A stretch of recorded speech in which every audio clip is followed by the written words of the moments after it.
আম্মা খুব সহজ সরল ছিলেন এবং মানুষের প্রতি হলো যে ওনার খুব বেশি একটা ইয়েতে ছিলেন। আমরা দুঃখিত যে না না, শর্ট টাইমে এস্টাবলিশড হওয়া যাবে, দেশের সেবা করা যাবে, সুন্দর বউ পাওয়া যাবে। প্রথমে আমার বেতন ছিল 750 টাকা। স্যার আপনি প্রথম কবে প্রেমে পড়েছিলেন? আসলে হয় কি, এটা ঠিক ওইভাবে হতো যে বলা যাবে না, যে কারণ দেখতে গোলাগুলি হচ্ছে, কখন কোন জায়গায় লেগে যদি একটা যদি বুলেট এসে হলো গায়ে লাগে, সেজন্য তাড়াতাড়ি হলো ওয়াইফকে নিয়ে হলো খাটের নিচে চলে গেছি। আমার যদি কোনো দিন এই কখনো নামাজটা কাজা হয়, আমি কাজা হলো দিনের নামাজটা আমি দিনে আদায় করি। জানি না কখনো ভুলে 2-1 রাকাত হলো মিস হয়েছে কিনা, সেটা আমি না, বাট আমি কাজা হলো আমি দিনের নামাজটা দিনই শেষ করি। অবশ্যই আমি ধর্মভীরু, আল্লাহ ভীরু। স্যার শুরুতে আপনার ছোটবেলা, আপনার শৈশব কৈশোর সম্পর্কে একটু জানতে চাইব। আমার শৈশব যদি বলতে হয় তাহলে বলবো যে আমার জন্ম হয় 1961 সালে নারায়ণগঞ্জের চাষাড়া। যদিও আমার পিতা মাতা সবাই চাঁদপুরের মতলব, যেটা এখন মতলব উত্তর। আমার আব্বা তখন পাকিস্তান রিভার সার্ভিস সেখানে চাকরি করতেন। সেখান থেকে উনি পাকিস্তান ইন্টারন্যাশনাল এয়ারলাইন্স PIA সেখানে পরবর্তীতে চলে যান, সেখানে চাকরি করেন। সেই সুবাদে আমরা পশ্চিম পাকিস্তান, তখনকার পশ্চিম পাকিস্তানে ছিলাম, করাচিতে ছিলাম। তো দেশের বাড়ির সাথে ছোটোবেলা থেকে একটা টান ছিল অবশ্যই, যেহেতু নারায়ণগঞ্জ থাকতাম। দাদা প্রায়ই আসতেন, কখনো কখনো ছুটি হলে দাদার সাথে চলে যেতাম, অথবা কখনো কখনো আব্বা হয়তো কাউকে দিয়ে পাঠিয়ে দিতেন। বিশেষ করে ছুটির সময়গুলো দেশে কাটাতে, দাদার বাড়ি নানার বাড়ি কাটাতে খুব ভালো লাগতো। আমার স্কুল জীবন শুরু হয় নারায়ণগঞ্জে বন্ধু স্মৃতি বিদ্যালয়, সেটা থেকে তার পরবর্তীতে চলে যাই, যখন আব্বা PIA চাকরি নিয়ে পশ্চিম পাকিস্তান অর্থাৎ করাচিতে চলে যায়, সেখানে যে ভর্তি হই। এরপরে ইনফ্যাক্ট স্বাধীনতার ঠিক আগে একটা সামার ভ্যাকেশন ছিল, তখন আব্বার এক কলিগের সাথে আমি একা, আমার পরিবারের মধ্যে আমি একা, আব্বার সেই কলিগ আঙ্কেলের সাথে আমি তখন ঢাকায় আসি। তা আমাকে বাড়িতে পাঠানোর উনি গাইড করে আমাকে কীভাবে যেতে হবে, আমি সেভাবে চলে যাই। আসলে ছিল কি, আমি আমার দাদার খুব ভক্ত ছিলাম এবং দাদা আমাকে খুব আদর করতো। তা আমি তখন দাদাকে নিয়মিত আমি চিঠি লিখতাম। তো দাদা বলেছিল যে ছুটি হলে আসতে, আমি সেই জন্য খুব জেদ ধরেছিলাম এবং একাই আমাকে পাঠিয়ে দিয়েছে, কারণ আব্বা বা অন্যান্য ভাই বোনদের কারণে তাদের ছুটি ছিল না, বা তাদের অন্যান্য কমিটমেন্টের কারণে তারা তখন পরিকল্পনা করতে পারেনি।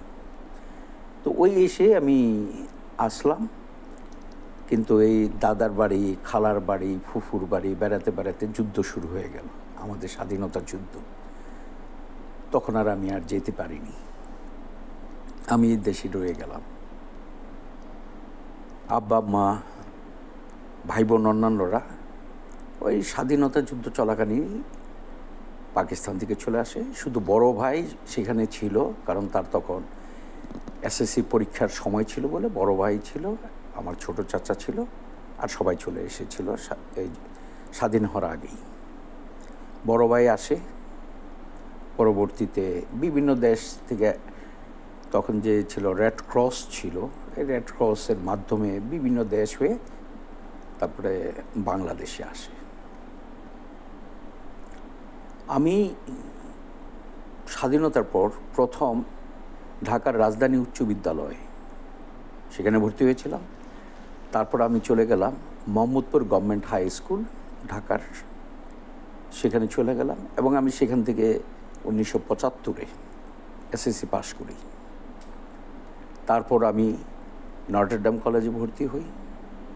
সেখান থেকে আমি যাই টেক্সটাইল, বর্তমানে যেটা টেক্সটাইল ইঞ্জিনিয়ারিং ইউনিভার্সিটি অফ টেক্সটাইলে এখন যেটা আছে, তখন ইনিশিয়ালি ছিল সেটা টেক্সটাইল ইনস্টিটিউট, ডিপ্লোমা হতো। পরবর্তীতে আমরা থাকতে সেটাতে বিএসসি ইঞ্জিনিয়ারিং, টেক্সটাইলের বিভিন্ন ব্রাঞ্চের ইঞ্জিনিয়ারিং চালু হয়। আমি যখন সেখানে 4th ইয়ারে, তখন বন্ধুদের সাথে কিছুটা জেদের বসে, কিছুটা চ্যালেঞ্জের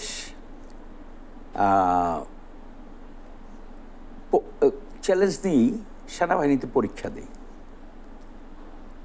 দেখা গেল ওই বন্ধুগুলো আনফর্চুনেটলি, যাই হোক যেটা হয়, তারা না হয়ে আমি সিলেক্ট হয়ে গেলাম।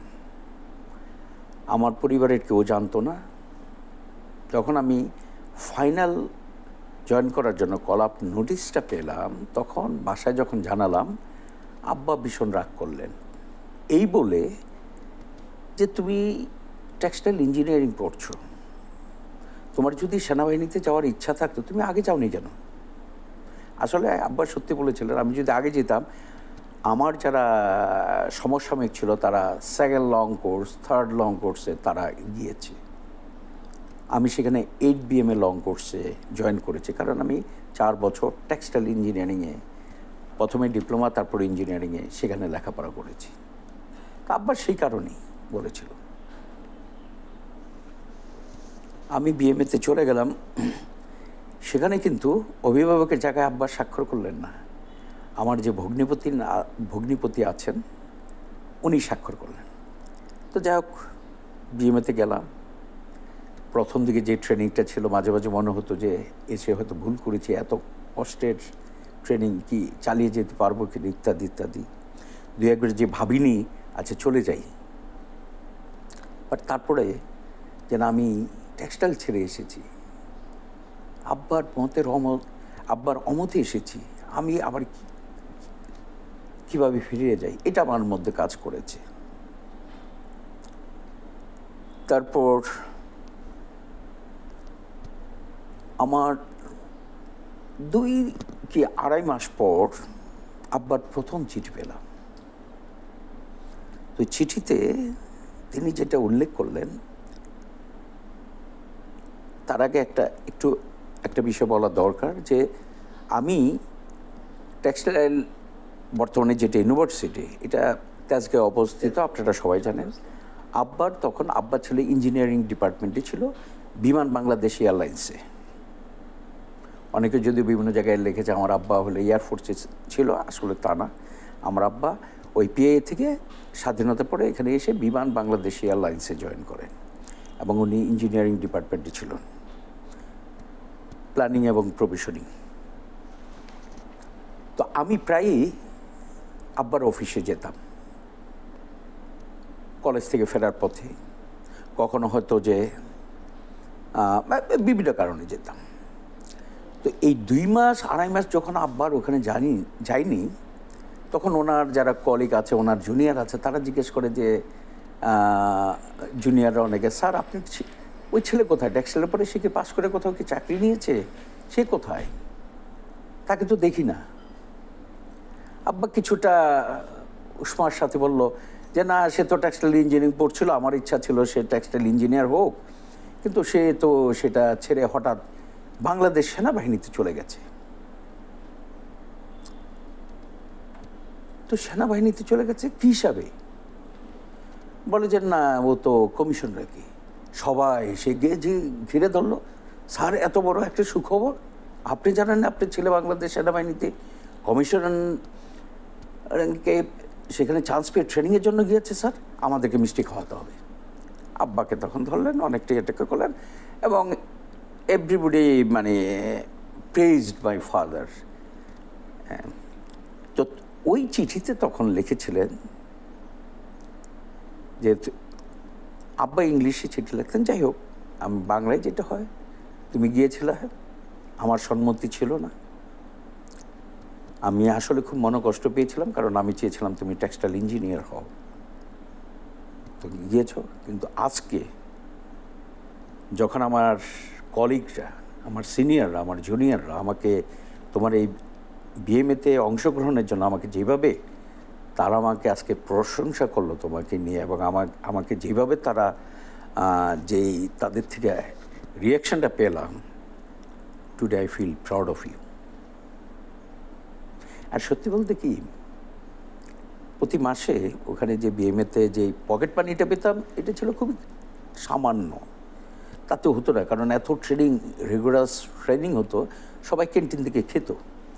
তো ওই যে ক্যান্টিনের থেকে বাকি খেত আর কি, মাসের শেষে দিত, ওইটা আমার দুলাভাই টাকাটা পাঠাতো প্রথম 2-3 মাস। এরপর থেকে শুরু করে my father started sending me money. আর যেহেতু আমার বড় বোন আমাদের পরিবারের মধ্যে। আচ্ছা, এখানে আরেকটা বিষয় বলে, আমরা হলো আব্বা ছিলেন তিতুমির কলেজের ছাত্র, সেখানে তিনি লেখাপড়া করেছিলেন। আর আম্মা গৃহিণী ছিলেন। আমরা 8 ভাই বোন, সবার বড় হলো আমার বোন, তারপরে ভাই, আমি তৃতীয়, এরপরে আমার এক ভাই, তারপরে আরেক বোন, মেজো বোন যেটা, তারপরে আরেক ভাই, তার না আরও 2 ভাই, তারপরে হলো যে আমার ছোট বোন। ছোট বোন সে ঢাকা ইউনিভার্সিটি থেকে বিবিএ এমবিএ করেছে, তার হাজব্যান্ড এক ইঞ্জিনিয়ার, তারা বর্তমানে আমেরিকাতে থাকে, সেখানকার নাগরিক তারা। তার একটা ছেলে আছে, ইঞ্জিনিয়ারিং পড়ে, 4th ইয়ার, 3rd ইয়ার ফাইনাল দিয়েছে, 4th ইয়ারে। আর একটি মেয়ে স্ট্যান্ডার্ড 80 পড়ে, তারা সেখানে আছে। আর আমার অন্যান্য ভাই বোনদের মধ্যে বড় বোন, সে মোহাম্মদপুর মহিলা যে কলেজটা আছে সেখানে লেখাপড়া করেছেন। বড় ভাই তিতুমির কলেজের ছাত্র ছিলেন। তো বড় বোনের একটি মেয়ে, সে বর্তমানে পিএইচডি করছে ইংল্যান্ডে, সে নর্থ সাউথ ইউনিভার্সিটির লেকচারার ছিল। বড় ভাই, যে বড় ভাইয়ের এক ছেলে বর্তমানে ঢাকার একটা ওয়ার্ডের কাউন্সিলর, সে লেখাপড়া বাইরে করেছে এবং গ্র্যাজুয়েশন করেছে বিজনেস ম্যানেজমেন্টের উপরে। সে ব্যবসার সাথেও জড়িত ছিল, চাকরি নেয়নি, ব্যবসা করেছে। তার শখ ছিল যেমন ক্যাটেল ফার্মিং ইত্যাদি ইত্যাদি, এগুলো ছিল। এটার সাথে এখনও জড়িত আছে। কাম হলো যে সে একটা কাউন্সিলর, কমিশনার। দেখুন, ওখানে আমাদের যারা ব্যাচমেট ছিল তাদের মধ্যে অনেকেই ছিল ক্যাডেট কলেজ থেকে আসা, এবং আমরা যারা সিভিল থেকে গিয়েছি, সিভিল একাডেমি থেকে ইনস্টিটিউশনে লেখাপড়া করে বেসামরিক পরিমণ্ডল থেকে আমরা যারা গিয়েছি, ট্রেনিংটা কিন্তু আমাদের জন্য ভীষণ কষ্টের ছিল। কিন্তু আমরা দেখতাম আমাদের ক্যাডেট কলেজের বন্ধুরা, তাদের কাছে কিন্তু অতটা কষ্ট না। ট্রেনিং সবসময়ই, because it is rigorous training হতো এবং খুব হার্ডশিপটা ছিল বেশি এতে, তো তাদের কাছে অতটা মনে হতো না। রিজন বিহাইন্ড, তারা তো সেই ক্লাস 7, 8, 9, 10, 11, 12, এই যে এখানে তো প্রতিনিয়ত তারা যেমন ভোরবেলা উঠতো, উঠে সেটা তারা পিটি করতে যেত, তারপরে ক্লাস করতো টাইমলি, খাওয়া দাওয়া তাদের টাইমলি, লেখাপড়া তাদের হলো সব কিছু সময় ধরে, বিকালে খেলাধুলা করতো। তারা এই সমস্ত, আমরা তো এগুলোতে অভ্যস্ত ছিলাম না। তারপরে যেমন আরেকটা ইন্টারেস্টিং বিষয় হলো, তারা যেমন সেই ক্যাডেট কলেজ যাওয়ার পর থেকে ইংরেজিতে কথা বলা, এটা তাদের অভ্যাস করানো হয়, এবং তারা সেখানে অনেক পারদর্শী হিসাবেই তারা বাংলাদেশ মিলিটারি একাডেমিতে জয়েন করে। কিন্তু আমাদের বেলায় যারা ইংলিশ মিডিয়ামে লেখাপড়া করেছে, তারা হয়তো যে কিছুটা ভালো ইংলিশ বলতে পারতো, আর আমরা যারা অন্যরা ইংলিশ মিডিয়াম, বাংলা মিডিয়ামে পড়েছি, আমরা হয়তো ইংলিশটা জানলেও বলতে, আমরা গুছাইয়া বলতে আমাদের একটু জড়তা ইনিশিয়ালি ছিল। রিজন বিহাইন্ড, আমরা তো ইংলিশে সবসময় কথা বলতাম না। আপনি দেখেন, আপনি কোরআন শরীফ হয়তো পড়েছেন, কিন্তু আপনি যদি সেটা চর্চা না করেন, আপনি ভুলে যাবেন।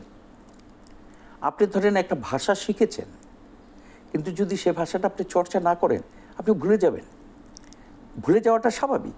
অথবা পড়তে গেলে তখন অনেক জড়তা নিয়ে বা একটু এটা হলো যে ওরকম ফ্লুয়েন্টলি, তো ওইখানকার যদি মজার ঘটনা হলো আমরা যারা এরকম বেসামরিক পরিমণ্ডল থেকে গিয়েছিলাম, যখন আমরা কথা বলতাম বাংলায়, কোনো সিনিয়র হয়তো শুনলো যে বাংলায় কথা বলছে, তখনই আমাদেরকে পানিশমেন্ট দিত।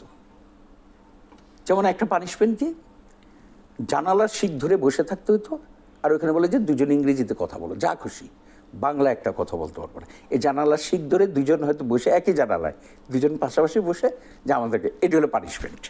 মানে দিস ইজ হাউ আমাদেরকে যে যারা হলো সিভিলে ছিলাম তাদেরকে হলো যে এই যে ইংলিশে কথা বলার এই প্র্যাকটিসটা করানো হয়, ঠিক আছে। এটা একটা হলো ইন্টারেস্টিং জিনিস ছিল। আর পরবর্তীতে কারণ বাংলাদেশ মিলিটারি একাডেমিতে টিচিং মিডিয়াটা ছিল ইংরেজিতে, তো স্বভাবত আস্তে আস্তে আমরাও পিক করি, আমরাও তার ওদের সাথে সবার সাথে মিলে যাই। এবং যখন একটা ক্যাডেট যখন বাংলাদেশ মিলিটারি একাডেমি থেকে বের হয়ে যায়, হি বিকামস ফ্লুয়েন্ট ইন ইংলিশ, ঠিক আছে। হয়তো যে তার যে স্টক অফ ওয়ার্ডস বা অন্যান্য জিনিস এইটার হয়তো কিছুটা কমতি থাকতে পারে, but as far as the talking বা ফ্লুয়েন্সি ইজ কনসার্ন, এই জিনিসটা, কারণ ডেলি রিকোয়ারমেন্ট যেটা হয় কনভারসেশন করার জন্য, অ্যান্ড দে বিকাম ফ্লুয়েন্ট।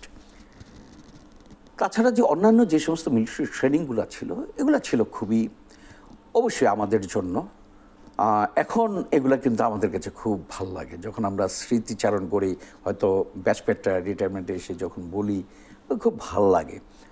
আর ওইখানে আরেকটা জিনিস ছিল কি, যে আমরা মিলিটারি ট্রেনিং করতাম সাইড বাই সাইড, কিন্তু আমরা তখন হলো গ্র্যাজুয়েশনের জন্য লেখাপড়া করতাম। চিটাগাং ইউনিভার্সিটির প্রফেসররা আসতো, আমাদের টিচার ছিল, তারা হলো এই সিভিল সাবজেক্টগুলো আমাদেরকে পড়াইতো। তা আমাদেরকে একদিকে হলো গ্র্যাজুয়েশনের প্রস্তুতি নিতে হইতো, পরীক্ষা দিতে হইতো টাইম টু টাইম, আরেকদিকে আমাদের মিলিটারি ট্রেনিংটা নিতে হইতো। তো ইট ওয়াজ ভেরি টাফ, হাই মার্কসে। তারপরে তো বিভিন্ন জিনিস সিনিয়ররা পানিশমেন্ট দিত, তখন তো হলো সিনিয়রদেরকে মনে মনে তো ভীষণ বকাবাদ্য মনে মনে করতাম, বা কোর্সমেটদের মধ্যে করতাম যে সে হলো নিষ্ঠুর, দিসদের অনেক কিছু, ওইরকম কিছু না, মানে এই ধরনের। বাট এখন মনে হয় যে আসলে ওগুলো প্রত্যেকটা জিনিসের একটা উদ্দেশ্য নিয়ে করা হতো। পানিশমেন্ট যেটা দিত যে না যাও, তুমি এই যে এইখানে একটা রাউন্ড অ্যাবাউট ইয়া আছে বা এই একটা চক্কর আছে, এটা 4টা চক্কর দিয়ে আসো, যে আগে আসবে প্রথম 2জনকে ছেড়ে দেওয়া হবে, সামথিং লাইক দ্যাট। এখন বুঝি যে ওগুলো আসলে আমাদের ফিজিক্যাল এন্ডুরেন্স বাড়ানোর জন্য, মেন্টাল এন্ডুরেন্স বাড়ানোর জন্য বিভিন্ন পানিশমেন্ট দেওয়া হতো। তারপরে স্ট্রেস নেওয়ার পানিশমেন্ট দেওয়া হতো। এগুলো কিন্তু পরবর্তীতে হলো যে আমরা এগুলো রিয়েলাইজ করি সব কিছুর একটা উদ্দেশ্য ছিল। যাও, এটা গেল হলো আমার ওই যে মিলিটারি ট্রেনিং করে আসলাম, নিটে ছিলাম, কোর্সে গেলাম। তো আমি বিভিন্ন সময় কোর্স করেছি, সর্বমোট মিলিটারি কোর্স 10টা করেছি। আমি কোর্সগুলোতে সবসময় খুব সিরিয়াস ছিলাম এবং আমি ভালো ফলাফল করেছি। একটা কোর্সে যখন আমি অসুস্থ ছিলাম, সেই কোর্সটাতে অ্যাভারেজ রেজাল্ট করি বলা চলে। আর মিলিটারির ব্যাপারে যেটা হলো, মোটামুটি আমি সব পর্যায়ে চাকরি করেছি। আমি পর্যায়ক্রমে যে উঠে এসেছি, হ্যাঁ, সেনাবাহিনীতে যেহেতু আমার মানে পরিবারের বা নিকট আত্মীয় সিনিয়র কেউ ছিল না যে সেনাবাহিনীতে আমাকে গাইড করতে পারে, এরকম ছিল। তা আমি বলা চলে যে সব সময় খুব আন্তরিকতার সাথে সিনসিয়ারলি আমি চাকরি করেছি সর্বক্ষেত্রে, এবং মানুষ আমার এই সিনসিয়ারিটি এবং আমার অ্যাটিটিউডটাকে এটাকে সবাই অ্যাপ্রিসিয়েট করত। আমি সবসময় আমি যখন মিলিটারি কোর্সগুলো করি তখন আমি যে কথাটা বলেছি খুব সিরিয়াসলি সেখানে আমি চেষ্টা করতাম। অনেকে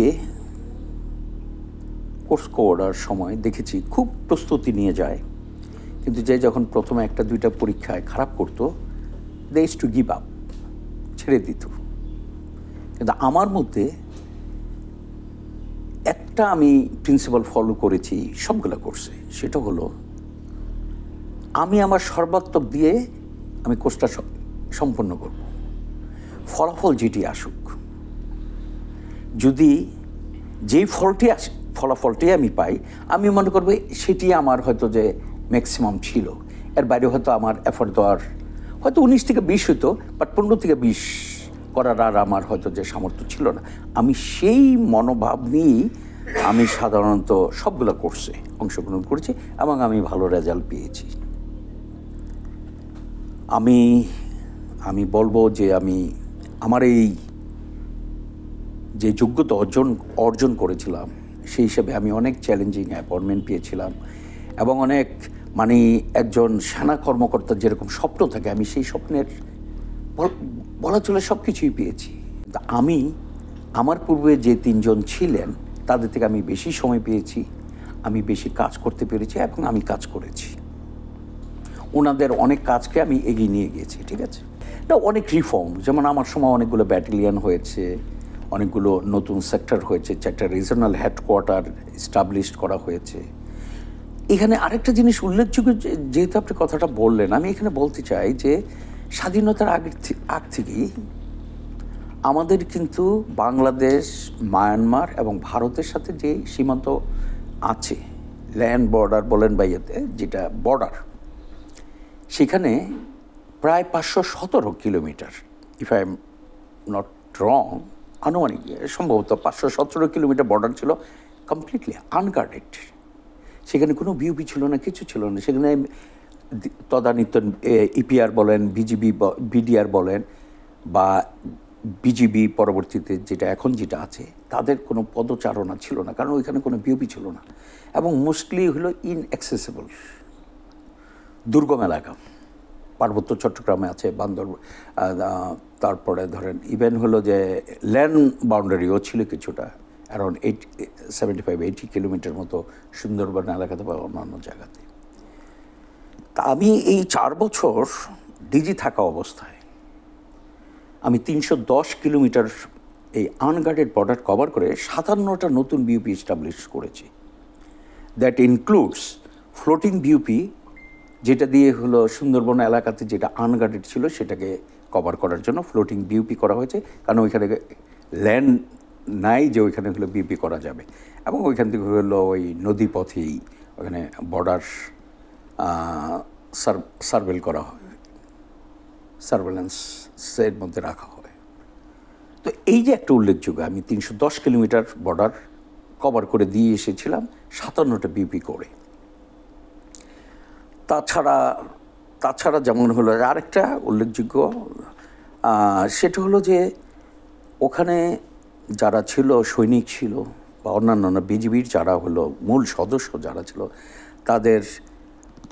তারাও হতো কি ম্যাক্সিমাম হলো বর্ডারে থাকে, তাদের পরিবারগুলো থাকতে হলো অ্যাডমিনিস্ট্রেটিভ এরিয়া, অর্থাৎ যেখানে ব্যাটালিয়ন হেডকোয়ার্টার বা সেক্টর হেডকোয়ার্টার বা রিজন হেডকোয়ার্টার এই সমস্ত এলাকাতে থাকতো, তাদের ফ্যামিলি থাকতো ওখানে, তাদের বাচ্চারা ওইখানকার অথবা আশেপাশে স্কুলে পড়তো, লেখাপড়া করতো, কেউ দেশেও থাকতো। কিন্তু ম্যাক্সিমাম বিডিআর বলেন আর বিজিবি বলেন সদস্যগুলো বর্ডারে তারা চাকরি করত এবং সেখানে তাদেরকে প্রতিদিন পেট্রোলিংয়ে যেতে হতো, পায়ে হেঁটে। হ্যাঁ, কোনো জায়গায় তো হয়তো মোটর সাইকেলে যেত, কোনো জায়গায় হয়তো স্পিড বোটে যেত, বাট অধিকাংশ এলাকাতে সেখানে পায়ে হেঁটে যেতে হতো এবং এটা খুবই কষ্টকর ছিল এই কাজগুলো। তা আমি যেমন হলো প্রত্যেকটা বিউপির মধ্যে একটা পরিবর্তন, আমার ফার্স্ট প্রায়োরিটি যখন ডিজি হিসাবে আমি যাই, একটা পরিবর্তন আনান। যেমন হলো যে তাদের কিচেনের ফ্লোরটা পাকা হতে হবে, তাদের টয়লেটটা পাকা হতে হবে, তারপর তাদের যেমন ব্যক্তিগত জিনিসপত্র রাখার কোনো কিছু ছিল না। আমি ছোটোখাটো জিনিস দিয়ে, কারণ এমন দুর্গম এলাকাতে ছিল, এখানে চাইলেও সব কিছু পাঠানো সম্ভব হতো না, যে তাদের সবাইকে হলো পার্সোনাল ক্যাবিনেট বা বক্স করে দেওয়া হলো, স্টিলের আলমারি করে দেওয়া হলো, যেখানে স্টিল আলমারি দেওয়া সম্ভব হয় না সেখানে হয়তো কাঠ দিয়ে বলেছে বানিয়ে দাও, এরকম করে, সোতে তারা তাদের জিনিসপত্র রাখতে পারে। এগুলোরও অনেক অভাব ছিল। তারপর যেমন আই রিমেম্বার আমি যেই একটা স্ট্যাটিস্টিক্স নিলাম যে এই বিউপিগুলোতে তারা অবসর সময় কিভাবে কাটায়। কারণ সারাদিন কষ্ট করে আসার পরে যে অবসর একটু সময় পায়, অবশ্যই ঘুমায় কাটায়, তারপরে তো সারাক্ষণ তো আর ঘুমায় না। তো অবসরে তাদের বিনোদনে কী আছে? কোনো জায়গায় দেখা গেল হলো যে তখন 12 ইঞ্চি বা 14 ইঞ্চি টিভি আছে, কোনো কোথাও ব্ল্যাক অ্যান্ড হোয়াইট, কোথাও হলো কালার টিভি, এই ধরনের। আই রিমেম্বার আমি প্রত্যেকের থেকে স্ট্যাটিস্টিক্স নেওয়া, I think at a time more than 300 তখন সম্ভবত 32 বা 36 ইঞ্চি টিভি কেনা হলো, কিনা আমি সবগুলো হলো এই বিউপিগুলোতে পাঠিয়ে দিলাম। এবং আমি ব্যাটালিয়ন কমান্ডারদেরকে বললাম, তোমরা হলো একটা করে ডিশ কিনা দাও তাদেরকে, 2000-2500 টাকা করে তখন পাওয়া যেত আর কি। আর আমি টিভিটা তাদেরকে পাঠালাম। এটা অবশ্য যে ডিজির যে ফান্ড আছে সে ফান্ডের থেকে, ওয়েলফেয়ার ফান্ডের থেকে দেওয়া হয়েছিল, যাতে তারা সবাই আসলে অবসরে আসলে টিভি দেখতে পারে, টিভি দেখে একটু সময়টা কাটাতে পারে। প্লাস হলো আরও অনেক তাদের জন্য হলো তাদের বিনোদনের জন্য অন্যান্য জিনিসগুলি করি, যে যখন কাজ করবা কাজের সময় কাজ। এবং আমার এই মনিটরিং সিস্টেমটা ছিল খুবই অ্যাক্টিভ, ইয়াতে ছিল মনিটরিংটা, কারণ এই যে তারা আসলে কাজ করছে কিনা সেটা। আর আমি অত্যন্ত গর্ব করে বলতে পারি যে আমি জানি না, আমার জানা নাই এই পর্যন্ত যতজন ডিজি হয়েছিলেন তারা সবাই বিডিআর বা বিজিবির সবগুলো ব্যাটালিয়ান ভিজিট করতে পেরেছি কিনা। আমি 4 বছরে কিন্তু আমি প্রত্যেকটা ব্যাটালিয়ান আমি ভিজিট করেছি, প্রত্যেকটা ব্যাটালিয়ান লোকেশনে আমি গিয়েছি। কোনো কোনো ব্যাটালিয়ানে আমাকে হয়তো বিভিন্ন ঘটনার কারণে হয়তো একাধিকবার যেতে হয়েছে, but I have visited all the battalions. এবং এটার সংখ্যা তখন আই থিঙ্ক 61 যখন আমি ইয়ে থেকে আসি, এখন হয়তো আরও কয়েকটা হয়েছে। তা আমি এক্সটেন্সিভ ভিজিট করতাম, এবং যেখানে যেতাম I use to talk to the soldiers. আমি তাদের সাথে সুখ দুঃখের কথা বলতাম, তাদেরকে এগুলো মোটিভেট করার চেষ্টা করতাম। তাদেরকে যেমন বলতাম যে দেখো, আজকে যদি তুমি 1 বোতল ফেন্সিডিল, উদাহরণ দিয়ে বলতাম, 1 বোতল ফেন্সিডিল যদি তুমি আজকে তোমার দায়িত্ব পালনকালে প্যাট্রোলিংয়ের সময় যদি জব্দ করতে পারো, তুমি মনে করো যে তোমার হয়তো ছেলে, তোমার ভাইস্তা বা ভাগনা বা তোমারই কোনো একটা, এই ছেলে এটা খেত, তাকে তুমি একদিনের জন্য ওইখান থেকে নিবৃত্ত করতে পারলা। ইউ আর সেভিং, মানে one day taking drug from somebody or something like that, এই ধরনের। আমি আরও অনেক ইয়াতে ছিল কীভাবে তাদেরকে মোটিভেট করা যায়। মোটিভেশন অনেকগুলো ছিল, এটাই হলো একটা। তা আমি ওই সোলজারদের সাথে খুব কথা বলতাম এই কারণে, তাদেরকে মোটিভেট করার জন্য যে তুমি বর্ডারে আমার এক্সপেকটেশন অনুযায়ী দায়িত্ব পালন করো। চোরা কারবারি বা এই যে চোরা চালান, যেটা এটা হলো যে 100% নিশ্চিত করা কোনো দিন সম্ভব না, এটা it is not practical, humanly impossible. আর অনেক লিমিটেশন নিয়ে হলো যে বিজিবির লোকজন কাজ করে, অনেক লিমিটেশন। তো তাদেরকে এই জিনিসটা যেমন বলতাম আর কি, যে হ্যাঁ তোমাদের অনেক লিমিটেশন আছে, তারপরেও তোমরা কাজ করো। আমার এক্সপেকটেশন তোমাদের কাছে হলো তোমরা বর্ডারে সঠিকভাবে দায়িত্ব পালন করবা। এই যে চোরা চালানি যেটা হয়, ট্রান্সবর্ডার যেগুলো হলো অন্যান্য ক্রাইম হয়, এটাকে রোধ করার চেষ্টা করবা। তোমার পরিবাররা হলো রিয়ারে থাকে, তাদের ওয়েলফেয়ার দেখা এবং অন্যান্য যে বিষয়াদি দেখা, সেটা হলো ডিজি হিসাবে আমার দায়িত্ব, আমি সেটা করব। তা আমি যেমন হলো প্রত্যেকটা ব্যাটালিয়ান হেডকোয়ার্টারে ফ্যামিলি কোয়ার্টার্সগুলো কী আছে সেগুলোকে আমি প্রাধান্য দিয়ে, প্রায়োরিটি দিয়ে সেগুলোকে রেনোভেশন করেছি একদম। এবং আমি হলো এগুলো হলো যে তাদেরকে হয়তো সময় বেঁধে দিয়েছি, ব্যাটালিয়ান কমান্ডারকে, সেক্টর কমান্ডারকে, রিজন কমান্ডারকে, যে ব্যাটালিয়ন কমান্ডারদেরকে বা তাদের কনফারেন্সে যখন আমি বলতাম আমি তোমাদেরকে 3 মাস সময় দিলাম, তোমার এখানে যতগুলো সোলজার্সের, আগে সোলজার্সের করবা, তারপরে অফিসারদের যত অ্যাকোমোডেশন আছে সেগুলো রেনোভেশন করবা, আমাকে ছবি পাঠাবা। আমি তোমাদেরকে সময় দিলাম, তোমাদের টাকা অতিরিক্ত দরকার, কারণ ছিল আমি যখন দায়িত্বভার গ্রহণ করি তখন প্রাইভেট ফান্ডে, মানে ডিজিজ ওয়েলফেয়ার ফান্ডে বেশ কিছু টাকা ছিল। আমি বলছি আমি তোমাদেরকে টাকা দেব, বাট তোমাদেরকে এগুলো করতে হবে।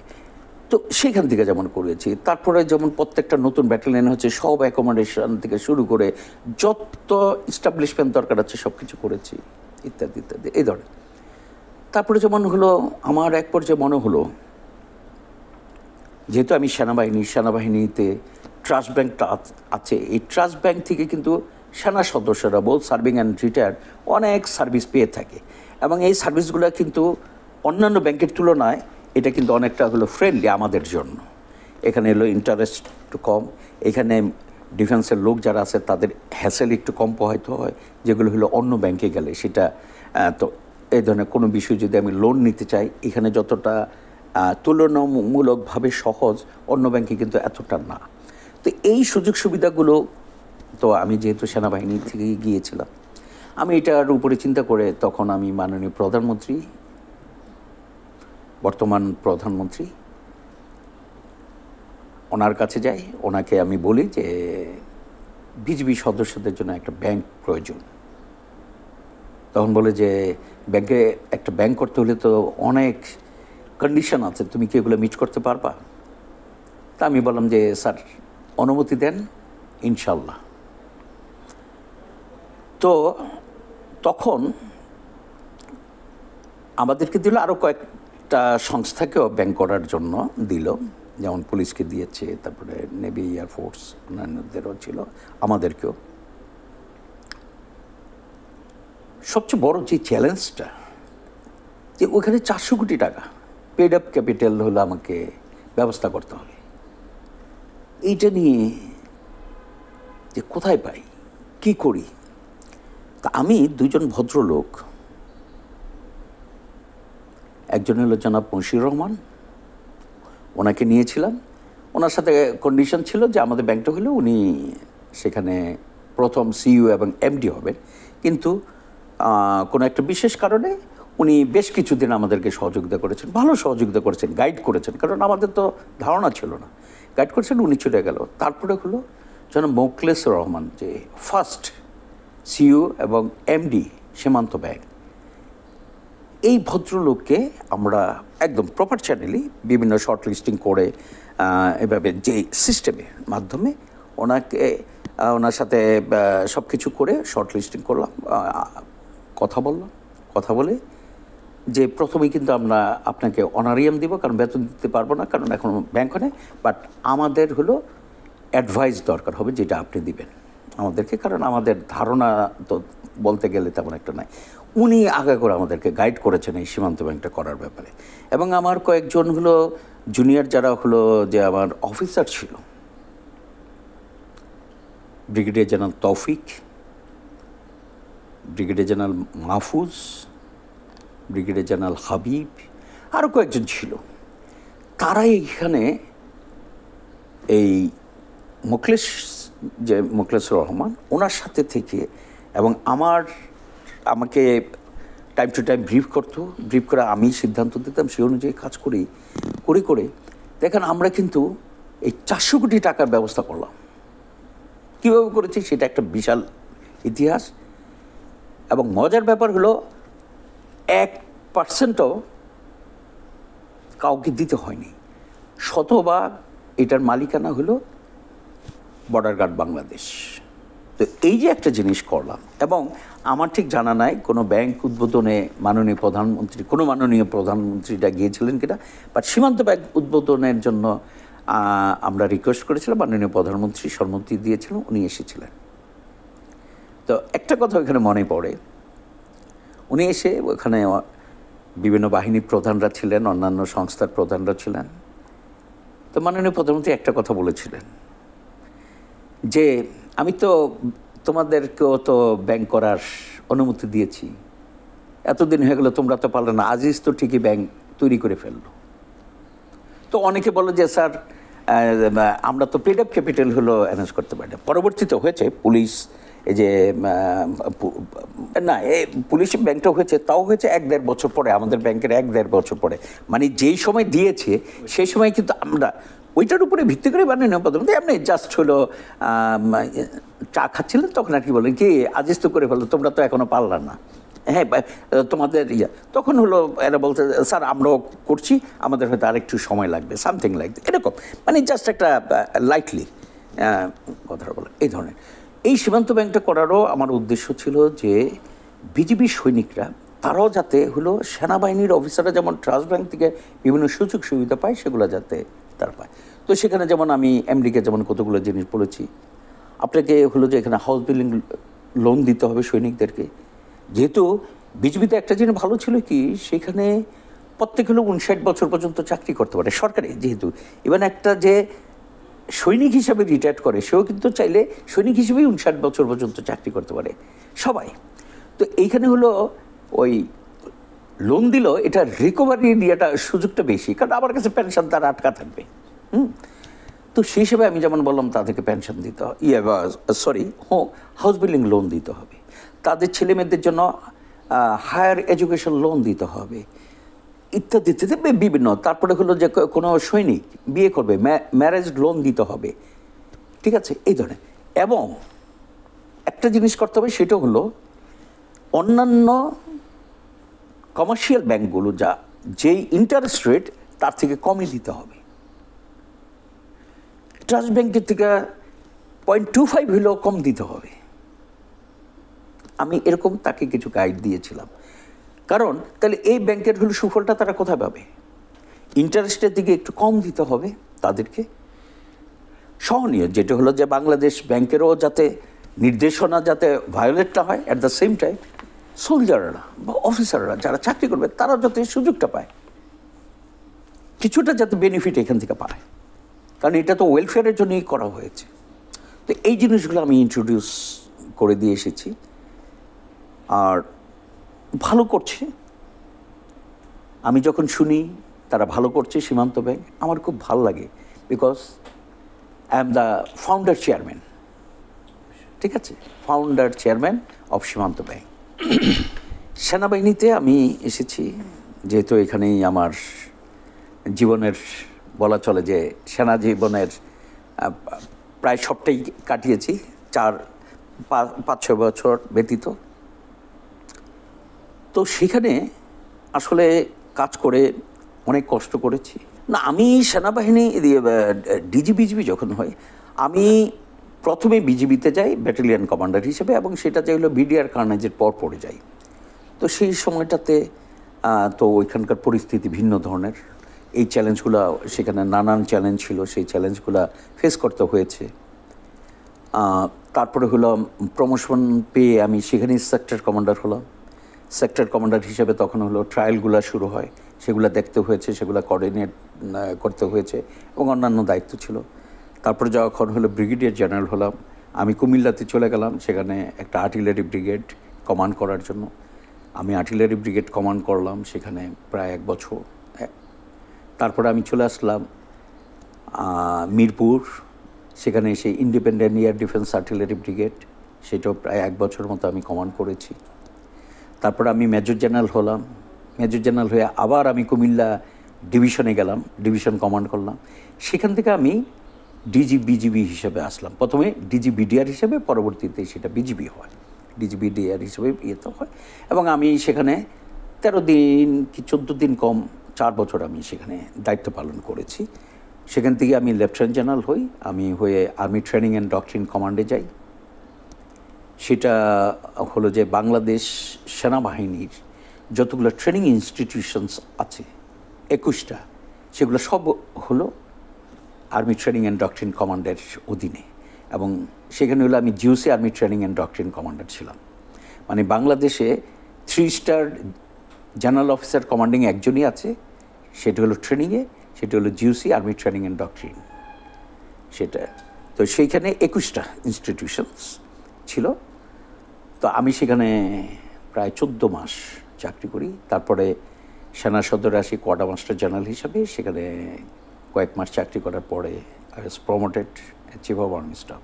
আমি 16তম সেনাপ্রধান হিসাবে আমাকে সরকার নিয়োগ দেন। I am grateful to almighty Allah, যে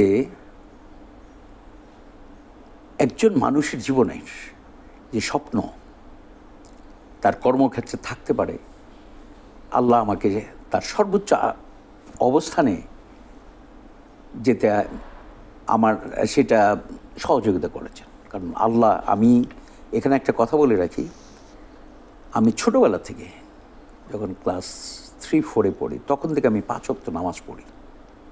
আমার যদি কোনো দিন কখনো নামাজটা কাজা হয়, আমি কাজা হলেও দিনের নামাজটা আমি দিনে আদায় করি। জানি না কখনো ভুলে 2-1 রাকাত হলে মিস হয়েছে কিনা সেটা আমি না, বাট আমি কাজা হলেও আমি দিনের নামাজটা দিনেই শেষ করি।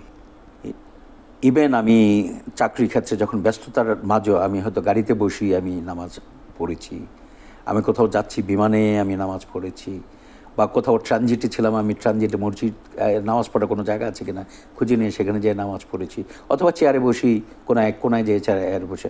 তা আমি সবসময়, এবং অবশ্যই আমি ধর্মভীরু, আল্লাহভীরু, আমি সবসময় এই জিনিসটা করি। তো সেক্ষেত্রে আমি মনে করব যে আমি আমার বাবা মা, ভাই বোন, বন্ধুবান্ধব, আত্মীয় স্বজন, তাদের আমি আন্তরিক দোয়া পেয়েছি। না হলে আমি একটা সিভিল ব্যাকগ্রাউন্ড থেকে এসে, আমি কোনো ইংলিশ মিডিয়ামেও লেখাপড়া করিনি, বা আমি ওরকম করিনি, সেখান থেকে এসে কষ্ট করে করে করে করে এই যে আমি সর্বোচ্চ অবস্থানে যে যেতে পেরেছি, এটা আল্লাহর অশেষ রহমত। এবং এই সেনাপ্রধান হওয়ার জন্য অবশ্যই আমি মাননীয় প্রধানমন্ত্রী, তখনকার যে সরকার প্রধান ছিলেন, তাকে আমি ধন্যবাদ জানাচ্ছি, কৃতজ্ঞতা জানাচ্ছি। এই কারণে উনি আমাকে উপযুক্ত মনে করেছিলেন। আচ্ছা, ওইটা আল্লাহ মসজিদের কথা বলছি। আসলে এই আল্লাহ মসজিদটা এটা আমরা ছোটোবেলা থেকে দেখে আসছি। আমি অনেকবার ওইখানে নামাজ পড়েছি। এমনও হয়েছে কখনো হয়তো যে, কারণ আমার ভাইয়ের ফ্যামিলি আজকে প্রায় 20-25 বছর যাবৎ হলো ওই মসজিদের ঠিক পাশেই থাকতেন। ওখানে হয়তো ভাইয়ের বাসায় যেতাম, জুমার নামাজ পড়তে হতো যে ওইখানে দেয়া, অনেক সময় জায়গা পাওয়া যেত না। তারপর দেখা যেত যে রাস্তায় পর্যন্ত হলো যে জায়নামাজ বিছিয়ে হলো লোকজন নামাজ পড়ে। ছোট মসজিদ ছিল, কারণ অনেক পুরানো মসজিদ, এবং ভিতরে কন্ডিশন বা অন্যান্য জিনিসও খুব একটা যে হাইজেনিক ছিল বা এরকম ছিল না। তাছাড়া ছিল কি, এই মসজিদটা ঠিক পেছনে বিশাল বড় একটা পুকুর ছিল, এবং সেটা ওইখানে হলো যে বলা চলে যে মশার একটা হলো ইউ ক্যান সে যে কারখানা। ওই আশেপাশের এলাকার লোকজন অতিষ্ঠ হতো, কারণ ওইখানকার পানিটা এরকম স্ট্যাগন্যান্ট ওয়াটার, এবং এটাতে খুব দুর্গন্ধযুক্ত অনেকটা ইয়েতে ছিল। এই তখন আমার একটা চিন্তা হয় না, হয় না টু হ্যাভ এ বিগার মস্ক, এবং আমি যদি ওইটা পুকুরের উপরে করি, তাহলে হলো কি, পুকুরটাকে যদি একটু আমি অন্যভাবে ট্রিটমেন্ট করে পুকুরের উপরে যদি আমি মসজিদটা করতে পারি, আর মসজিদটা এখন যেখানে আছে এই জায়গাটা যদি আমি ওপেন করে দিতে পারি, ঈদের সময় কাজে লাগবে, জুমার সময় অতিরিক্ত লোকজন এখানে আসতে পারবে, পাশে যে রাস্তাটা সেটাই হতে হবে না। আর সবচেয়ে বড় কথা হলো, এত পুরাতন একটা মসজিদ, জায়গা হয় না, আমি একটা নতুন করতে পারি কি না, সেই চিন্তা পরিকল্পনা থেকে এটাতে হাত দেওয়া হয়, এবং আমরা বিভিন্ন জনের থেকে অনেক সহযোগিতা পাই। আশেপাশে যারা ছিল তারা সব প্রণোদিত হয়ে অনেক সহযোগিতা করেছে। এখানে কিন্তু না, সেনাবাহিনী বোর্ড অনেক টাকা দিয়েছে, কারণ এগুলো তো সব কিছু হলো ক্যান্টনমেন্ট বোর্ডের আন্ডারেই, তারা অনেক টাকা দিয়েছে। অনেকে যেমন ইউনাইটেড গ্রুপ সম্ভবত 5 কোটি টাকা দিয়েছে তারা। আশেপাশে যারা আছে অনেকেই, কেউ 5 লাখ, 10 লাখ, 20 লাখ, 50 লাখ টাকা পর্যন্ত দিয়েছে মসজিদের জন্য, এরকম করে। তো এইটার এই ডিজাইন, অনুমোদন এবং এটা কাজের দায়িত্বটা বিভিন্ন জন করেছে, বাট মেইন দায়িত্বটা আমি যখন দিই, তখন বর্তমান যে সেনাপ্রধান আছে জেনারেল শফিউদ্দিন, তিনি ছিলেন তখন হলো লজিস্টিক এরিয়ার জিওসি ছিলেন, এবং এটা হলো ওনার এই এলাকার মধ্যে পড়ে। আমি ওনাকে দায়িত্বটা দিয়েছিলাম যে তুমি এই জিনিসটা সুপারভাইজ করো, বা তোমার লোকজনকে দিয়ে তুমি এটা দেখাশোনা করো এই মসজিদটা, এবং তিনি আন্তরিকতার সাথে সেটা করেছেন। উনি চলে যাওয়ার পরে পরবর্তী যে জিওসি লজিস্টিক এরিয়াসের উনিও এটা করেছেন। এইভাবে হলো যে বাট মেইন কাজটা কিন্তু করেছেন বর্তমান যে সেনাপ্রধান আছে উনি সুপারভাইজ করেছেন, ওনাকে আমি দায়িত্বটা দিয়েছিলাম। স্যার আরেকটু পেছনে যাচ্ছি, যখন আপনি আর্মিতে গেলেন বা দায়িত্ব পালন করছিলেন, সে সময় ঈদের কোনো স্মৃতি মনে পড়ে কিনা? সরি, ঈদ আসলে আর্মিতে যারা বিশেষ করে কমিশনের র্যাঙ্কে জয়েন করে তারা হয় কি, যখন চান্স পাইলো ভাবে যে আমি তো জেনারেল হয়ে গেছি, এরকম একটা ভাব নিজের মধ্যে চলে আসে। অ্যাটলিস্ট হতো আর কি, আমার না, আমি অন্যান্যদের সাথেও এগুলো তাদেরও এই ধরনের হলো এক্সপ্রেশন ছিল। আরেকটা যখন হলো যে মিলিটারি একাডেমিতে যখন ফাইনাল টার্মে যায় তখন মনে করে আমি তো জেনারেলের মতো, কারণ হলো সব ক্যাডেট দেখলে সালাম দেয়, এই করে সেই করে, চাল চলন অন্য ধরনের একটা ইয়েতে চলে আসে। আর যখন সত্যিকারের জেনারেল হয়, আরেকটা বিষয় ছিল, সেটা হলো যে আমরা যখন ছুটিতে আসতাম, তো অফকোর্স ছুটিতে আসলে ছোটো চুল থাকতো, ইয়েতে থাকতো, আমাদেরকে আবার আমাদের যারা প্লাটুন কমান্ডার ছিলেন, টাউন কমান্ডার ছিলেন, অন্যান্য যারা ছিলেন, আমাদের সিনিয়র যারা ছিলেন, তারা বলে দিত খবরদার বাইরে গেলে কিন্তু you are going to represent Bangladesh Military Academy, never forget that. এমন কিছু করো না যেটাতে করে মিলিটারি একাডেমির সুনাম ক্ষুণ্ণ হয় যে তারা কী ট্রেনিং দিচ্ছে। তখন ছুটিতে আসলে ডেফিনেটলি বন্ধুবান্ধবের সবার তো মধ্যমণি, তারা ওই বিএমের গল্প শোনার জন্য তারা খুব তারা চাপাচাপি করতো, বলতো যে না দোস্ত বলো এসে, এবং তারা খুব মজা পেত। আমি আরও বলতে, আমি নিশ্চিত অন্যান্য যারা ছিল তাদেরও এগুলো গল্প করতে খুব ভালো লাগতো। তারপর যেমন হয়তো যে বলতো যে চল ওই হোটেল যে একটু চা খেয়ে আসি, বলতাম যে না না ভাই এখন আর আমি যেতে পারবো না, কারণ আমি এখন একজন জেন্টলম্যান ক্যাডেট, আই ক্যানট গো। এই যে আস্তে আস্তে পরিবর্তন আসা শুরু হয় আর কি।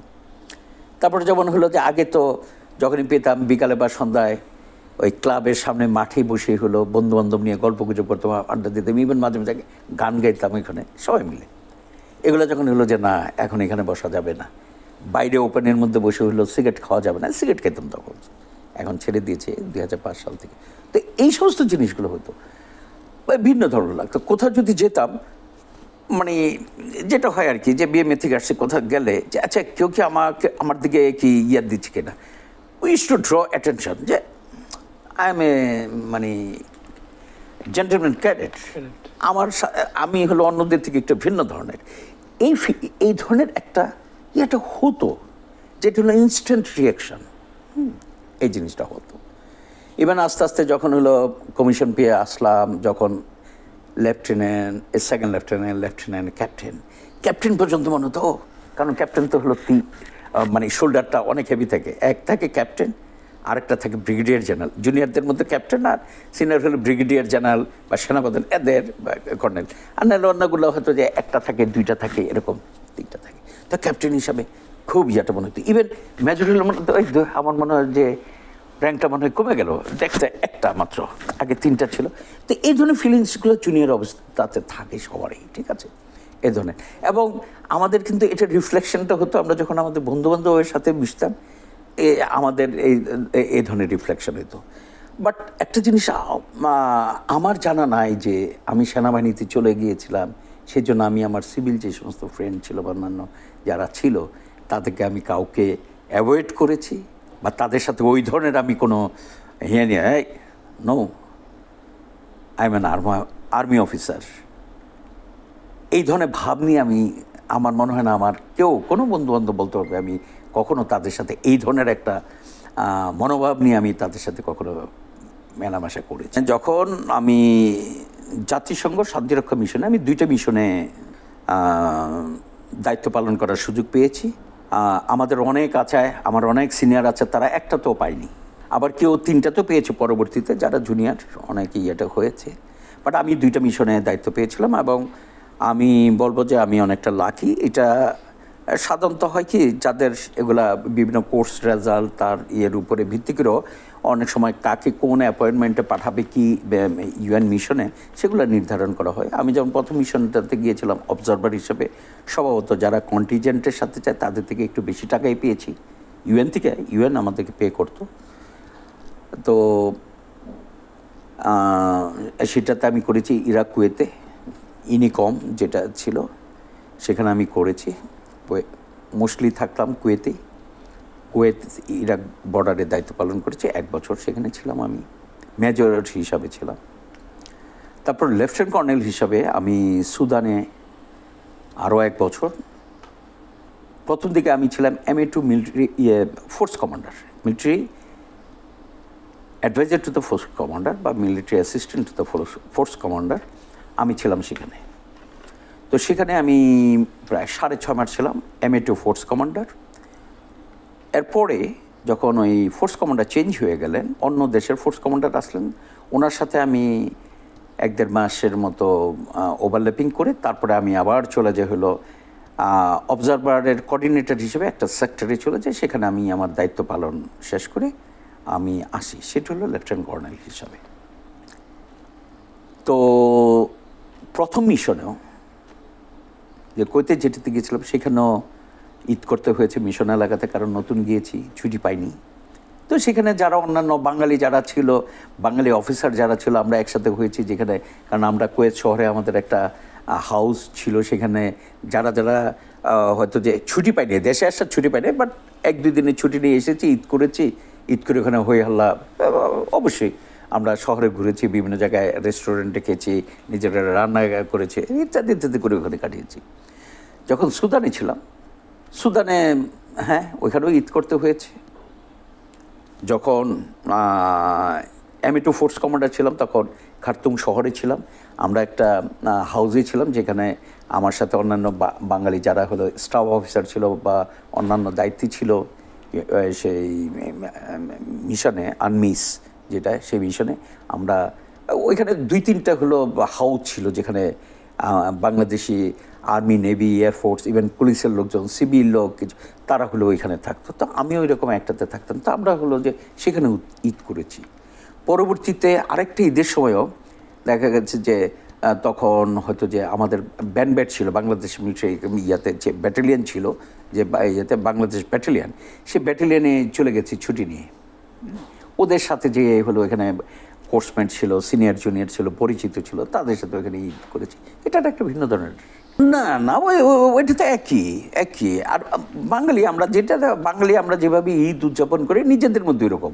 এখন এক এক দেশের হলো এক এক কালচার, তারা হলো এক একভাবে হলো করে, কিন্তু আমরা যেখানেই যাই, আমরা তো কয়েকজন বাঙালি হলে তো বাংলাদেশে যেভাবে ঈদ উদযাপন করে আমরা তো সেটাই করি একই ধরনের। যেমন কুয়েতে ছিলাম, ওইখানে আমরা ভোরবেলা চলে গেছি, ঈদের নামাজ পড়ে এসেছি, ঠিক আছে। তারপর আমরা নিজেরা ঘুরেছি, এই করেছি, নিজেরা হয়তো বারবিকিউ করেছি নিজেরা, অথবা হয়তো চলো আজকে একটা ভালো রেস্টুরেন্টে যে আমরা খেয়ে আসি, সামথিং লাইক দ্যাট, ঠিক আছে না। খার্তুমে যখন ছিলাম ওইখানে যেহেতু সবাই মেজরিটি মুসলমান, ওদের সাথে আমি ঈদের নামাজ পড়েছি। আর যখন হলো সাউথ সুদানে যখন ওই ব্যান্ডের সাথে যখন ঈদ করেছি, সেটা হলো ব্যাটালিয়নের তাদের মসজিদ আছে, সব কিছু আছে, সব বাংলাদেশের মধ্যে ঈদ করেছি। ওইটা আবার অন্য ধরনের একটা আনন্দ, কারণ এখানে তার লোকজন বাইরে তেমন একটা যেতে পারে না, একই জায়গার মধ্যে হলো একটা রেস্ট্রিক্টেড এরিয়ার মধ্যে তারা থাকে, ভালো অফিসার হয়ে গেলে গল্প গুজব করে সময় কাটিয়েছি। তারও আগে ছোট সময়ে মানে ঈদের সালামি এবং বা গরু কেনা বা নতুন জামার কোনো স্মৃতি মনে পড়ে কিনা? এটা যদি বলতে চাই আসলে হবে কি, এখন যেমন দেখি যে ছেলেরা, ছোট ছেলেরা বা ছেলেরা তো আমার বড় হয়ে যাচ্ছে, তারা অন্যান্যরা যেমন চায় আমরা চেয়েছি। ঈদের কাপড়ের কথা বললেন, ঈদের কাপড় হয়তো দেখা গেলো যে আম্মা ওইটাকে একটু ইস্ত্রি করতে বের করেছে বা বড় বোন বের করেছে, কী যে রাগ করতাম, কেন তুমি দেখলা, এখনও তো ঈদ আসেনি, আমার কাপড় কেন তুমি দেখলা। মানে এইটা হলো যে আমি ঈদের আগের দিন আমি পরবো, তার আগে কেউ দেখবে না। কিন্তু এটা তখন মনে আসতো না যে কাপড়টা তো আমার বাবা কিনেছে, উনি তো দেখেছে, এটা তো আমার মার হাতে দিয়েছে, মা দেখেছে, এটা হয়তো আমার বড় বোন ভাঁজ করে রেখেছে, সে তো দেখছে, ওইটা কিন্তু মনে নেই, এই তুমি আমার কাপড়টা কেন আগে দেখলা। তো এই ধরনের হতো। গরু কেনা আর কোনো, ওখানে যেতাম, আব্বার সাথে যেতাম বা অন্যান্যরা যখন আসতো যেতে ভালো লাগতো। ইভেন আমি সেনাবাহিনীতে এসেও আমি কিন্তু বেশ কয়েকবার গিয়েছি, তবে সেনাবাহিনীতে এসে হার্ডলি হলো ফ্যামিলির সাথে ঈদ করতে পেরেছি। ফ্যামিলি ইন দ্য সেন্স হলো আব্বা মারা যান আমি যখন তখন হলো জাস্ট ছিলাম মেজর মেজর হই, আব্বা মারা যান। আম্মা তো যা 2022 সালের ফেব্রুয়ারি মাসে আম্মা ইন্তেকাল করেন। কিন্তু এই যে না এসে ভাই বোন বা আম্মার সাথে যে ঈদ করবো, সেনাবাহিনীতে কিন্তু এটা সম্ভব না। কারণ বিভিন্ন যতই উপরে উঠেছিলাম তখন হলো কি আমাদেরকে সৈনিকদের সাথে হলে ঈদ করতে হতো, আমরা সাধারণত পেতাম না। তবে জুনিয়র থাকতে একটা ঈদে সময় পেতাম। কিন্তু যখন ব্যাটালিয়ন কমান্ডার হয়ে গেলাম, ব্রিগেড কমান্ডার হয়ে গেলাম, জিউসি হয়ে গেলাম বা উপরে উঠলাম, তখন কিন্তু আর এগুলো হতো না। সেনাপ্রধান হিসেবে 3 বছর ছিলাম, তখন তো ঢাকায় ছিলাম। তখন তো আম্মাই থাকতো যে আমার সাথে। গ্রামীণ পরিবেশের কোনো স্মৃতি, মেঠোপথে হাঁটা বা ছোটবেলায় ছোট বন্ধুদের কোনো স্মৃতি মনে পড়ে কিনা? না, সেই স্মৃতির কথা যদি ধরতে যান, যেমন ছুটি হলে যেতাম। আমি শুরুতে বলেছি আমি আমার দাদার খুব ভক্ত ছিলাম, এবং দাদাও আমাকে, আমার কাছে মনে হতো তখন যে দাদা অন্যান্য নাতির চেয়ে, মানে নাতনি না, নাতির চেয়ে হয়তো আমাকে একটু বেশি পছন্দ করতো। এবং আমার দাদা, আই স্টিল রিমেম্বার, ছোট ছোট চিঠি হলো আমার কিন্তু একটা ইয়েতে ছিল, ইংরেজিতে লিখতেন। আমিও চেষ্টা করতাম ইংরেজিতে বড় বড় অক্ষরে করে এরকম, হয়তো 2টা সেন্টেন্স 4টা সেন্টেন্স লেখা, কিন্তু দাদাকে ওইটা করতাম কি, আব্বাকে বলতাম যে আব্বা দাদাকে একটা চিঠি লিখেছি, হ্যাঁ এই চিঠিটা পাঠিয়ে দাও তো, এরকম করতাম। আব্বা পড়তো, হয়তো কথাগুলো নিয়ে মনে মনে হাসতো, আমাকে বুঝতে দিত না, মানে এনকারেজ করতো যে ঠিক আছে। এবং আমি সবসময় আমার আব্বাকে ইংরেজিতে চিঠি লিখতাম। সেই আমি যখন ছোটোবেলা থেকে, যখন আব্বা হলো প্রথম করাচি চলে গেল, আমরা তো তখন হলো যে দেশে, মানে দিদিন ইস্ট পাকিস্তানি প্রাইমারি স্কুলে পড়ি, ওই তখন আব্বাকে যে চিঠি লিখতাম ইংরেজিতে। হ্যাঁ, ভুল হোক শুদ্ধ হোক, আব্বার কথা হলো ভুল হোক শুদ্ধ হোক, এইটা আমার মনে পড়ে না যে আমি কখনো, ইভেন আব্বার মারা যাওয়ার আগ পর্যন্ত কখনো যে আমি বাংলা আব্বাকে কখনো চিঠি লিখছি মনে পড়ে না। হ্যাঁ, দাদার সাথে অনেক স্মৃতি, বিভিন্ন জায়গায় নিয়ে যেতেন আমাকে, অনেক গল্প করতেন। আর একটা জিনিস যেটা ওই উনি যখন হলো বিকালে হয়তো যে লোকজন হলো পাঠিয়েছেন কাজ করতে, আমরা যেটা গ্রামীণ ভাষায় বলি কামলা বলি, এটা তা দাদা একজনকে ডাকতেন, এখন আমাদের মনে আছে, করিম চাচা বলে ডাকতাম ওনাকে। খুব অমায়িক ছিলেন, আমাদেরকে খুব আদর করতেন। তো উনি যেমন হলো লোকজনকে নিয়ে গরু টরু নিয়ে সকালে হাল চাষ করতে চলে যেত, দাদা হয়তো উঠে নাস্তা টাস্তা করে তারপরে হয়তো যে একসময় দেখতে যেত যে আসলে কাজ হচ্ছে কিনা, তখন বলতে যাবি কিনা। আমি খুব মজা করে দাদার সাথে পিছনে তো একটু দৌড়ে একটু হাইটে এরকম লাফায় আর কি, যে ছোটো বাচ্চা যেরকম করে, এই স্মৃতিগুলো এখনও চোখে ভাসে, নিয়ে যেতাম এরকম। তবে একটা সময় মনে আছে, একদিন বিকালে ওই করিম চাচা, তখন আমাদের বাড়ির ঠিক কাছেই কাছে একটা জমিতে চাষ করতেছিল। আমি ওখানে যাই, আমি করিম চাচাকে বলি, করিম চাচা আমি একটু চাষ করতে চাই। না না না না, তুমি এটা কন্ট্রোল করতে পারবো না। আর দেন না চাচা, অনেক বলা বলি করতে করতে, আচ্ছা ঠিক আছে। তো উনি যা ছাড়ছে, আমি কন্ট্রোল নেওয়ার আগেই সাট করে এটা ঘুরে যায়, এই যে দেখেন আমার এই যে পায়ে এই জায়গাটাতে একদম কেটে যায়, হ্যাঁ দেখছেন এই যে তা। আমি তখন তো হলো যে চিৎকার দিয়ে উঠলাম, ওই যে হালের নাঙ্গলের যে ইয়েটা আছে না, ওই জিনিসটা দিয়ে। এখন তো উনি ভয় পেয়ে যায়, দাদা তাকে বকা দিবে। উনি বয়স্ক লোক ছিলেন, কিছুটা বয়স্ক আর কি, ধরেন হয়তো 35-40 মতো হয়তো বয়স হবে, আমার ঠিক ইয়েতে নয়, আনুমানিক।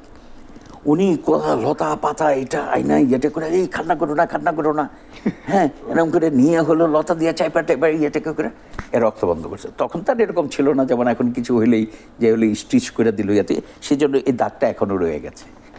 তো এরকম। স্যার, আপনি আপনার মানে কোনো প্রিয় শিক্ষক যার কথা এখন আপনার মনে পড়ে? বা আমি যদি শিক্ষক হিসাবে যদি সেই জগতে যদি বলতে চাই, আমাদের আব্বার এক বন্ধুর ভাই আমাদের বাসায় থেকে, উনি তুলারাম কলেজে পড়তেন, মান্নান কাকা। উনি পরে লেখাপড়া শেষ করেছেন, উনি বিমান বাংলাদেশ এয়ারলাইন্সে চাকরি করেছেন, উনি বিদেশেও ভালো পদে বিমানের থেকেই চাকরি করেছেন, অবসর দিয়েছেন। তো উনি আমাদেরকে পড়াতেন।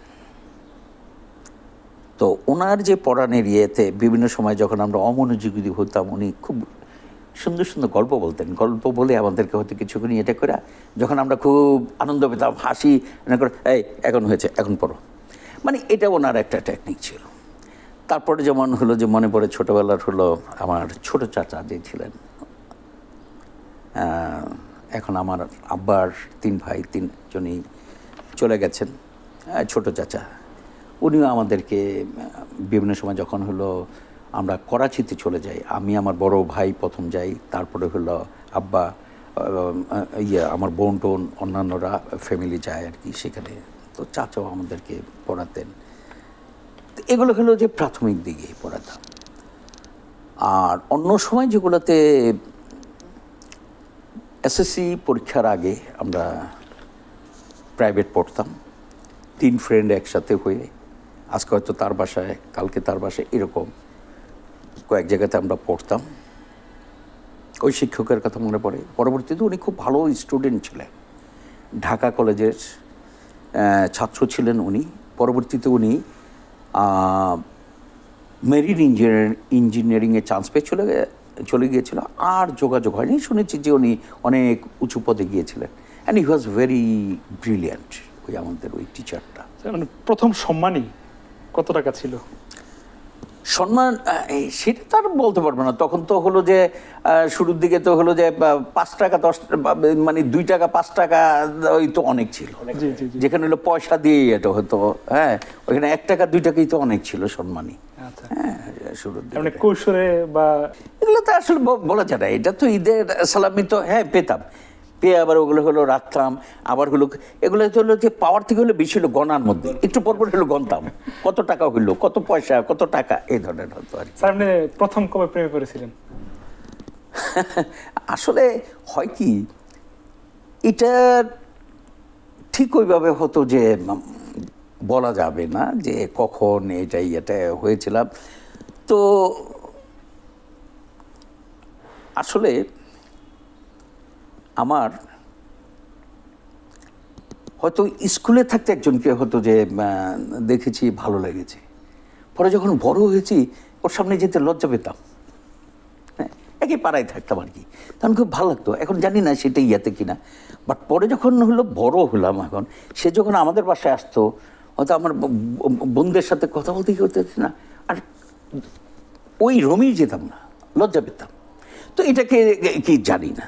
তারপরে যেমন বিভিন্ন সময় এখন ওই ধরনের যদি এইটা আসলে ওইরকম ভাবে কিছু সেনাবাহিনীতে আসলেন, র্যাঙ্ক বাড়তে লাগলো, তাদেরকে তো আমরা বাংলাদেশ হিসেবে স্টার বলে থাকি, অনেকে তাদের প্রেমে পড়তে চায়, এমন কোন গল্প আছে কিনা?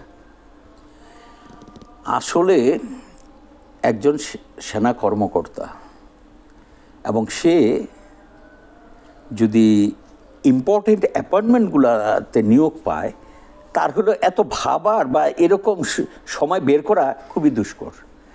আমি আল্লাহর অশেষ মেহেরবানিতে আমি যখন ইউনিটি ছিলাম, আমি গুরুত্বপূর্ণ দায়িত্বে, মানে যেখানে ব্যস্ততম, যেমন অ্যাডজুটেন্ট ছিলাম ইউনিটের, বা তারপরে যেমন আমি যখন হলো ক্যাপ্টেন হলাম, আমি চিটাগাং হিল ট্রাক্সে, হ্যাঁ, জিওসু 3 অপারেশন ছিলাম।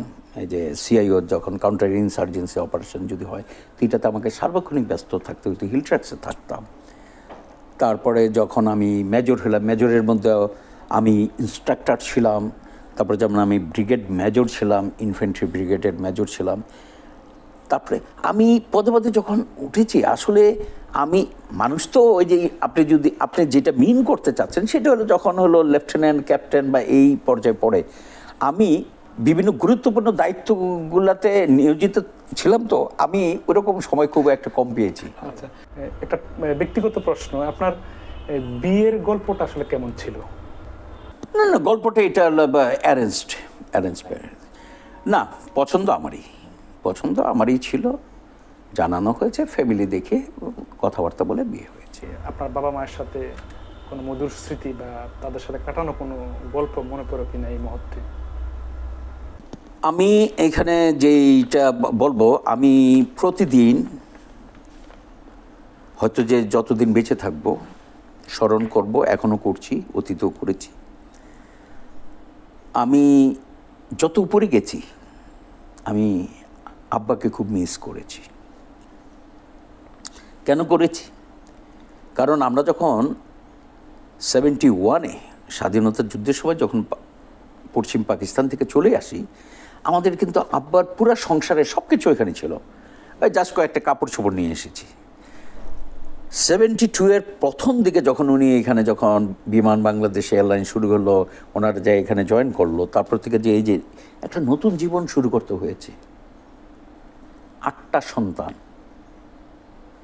একজন বিমানে চাকরি করেন, নতুন সংসার, তাকে খাট থেকে শুরু করে থালা বাসন থেকে শুরু করে সব কিছু কিনতে হয়েছে। কত কষ্ট করতে হয়েছে এতগুলা ছেলে মেয়েকে লেখাপড়া করাতে। আমার তো মনে হয় আমি এই সেনাবাহিনীতে যাওয়ার আগ পর্যন্ত আমি হার্ডলি আব্বাকে দেখেছি যে কোনোদিন ওভারটাইম করতেন না। প্রতিদিন ওভারটাইম করতেন। কখনো কখনো দেখা যেত যে উইকেন্ডেও কখনো কখনো এটা করতাম, বাট এই যে ম্যাক্সিমাম সময়গুলো উনি ওভারটাইম করতেন। খুব ক্লান্ত হয়ে বাসায় ফিরতেন। কেন করতেন? কারণ হলো যে এই যে একটা নতুন করে সংসারটা তৈরি করে সব কিছু তো এখানে রেখে আসছেন। এবং আব্বা যেন ওইখানে তো খুব একটা জুনিয়র পোস্টেও ছিলেন না, ভালোই ইয়েতে ছিলেন, কিন্তু সব কিছু তো রেখে আসছেন।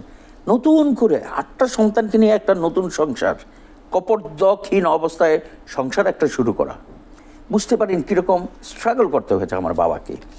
এই জন্য উনি প্রায় প্রতিদিন ওনাকে দেখতাম যে ওভারটাইম করছেন, এবং ওভারটাইম করলে ইউ আন্ডারস্ট্যান্ড ডাবল বেতনের কাছাকাছি তো পেতেন।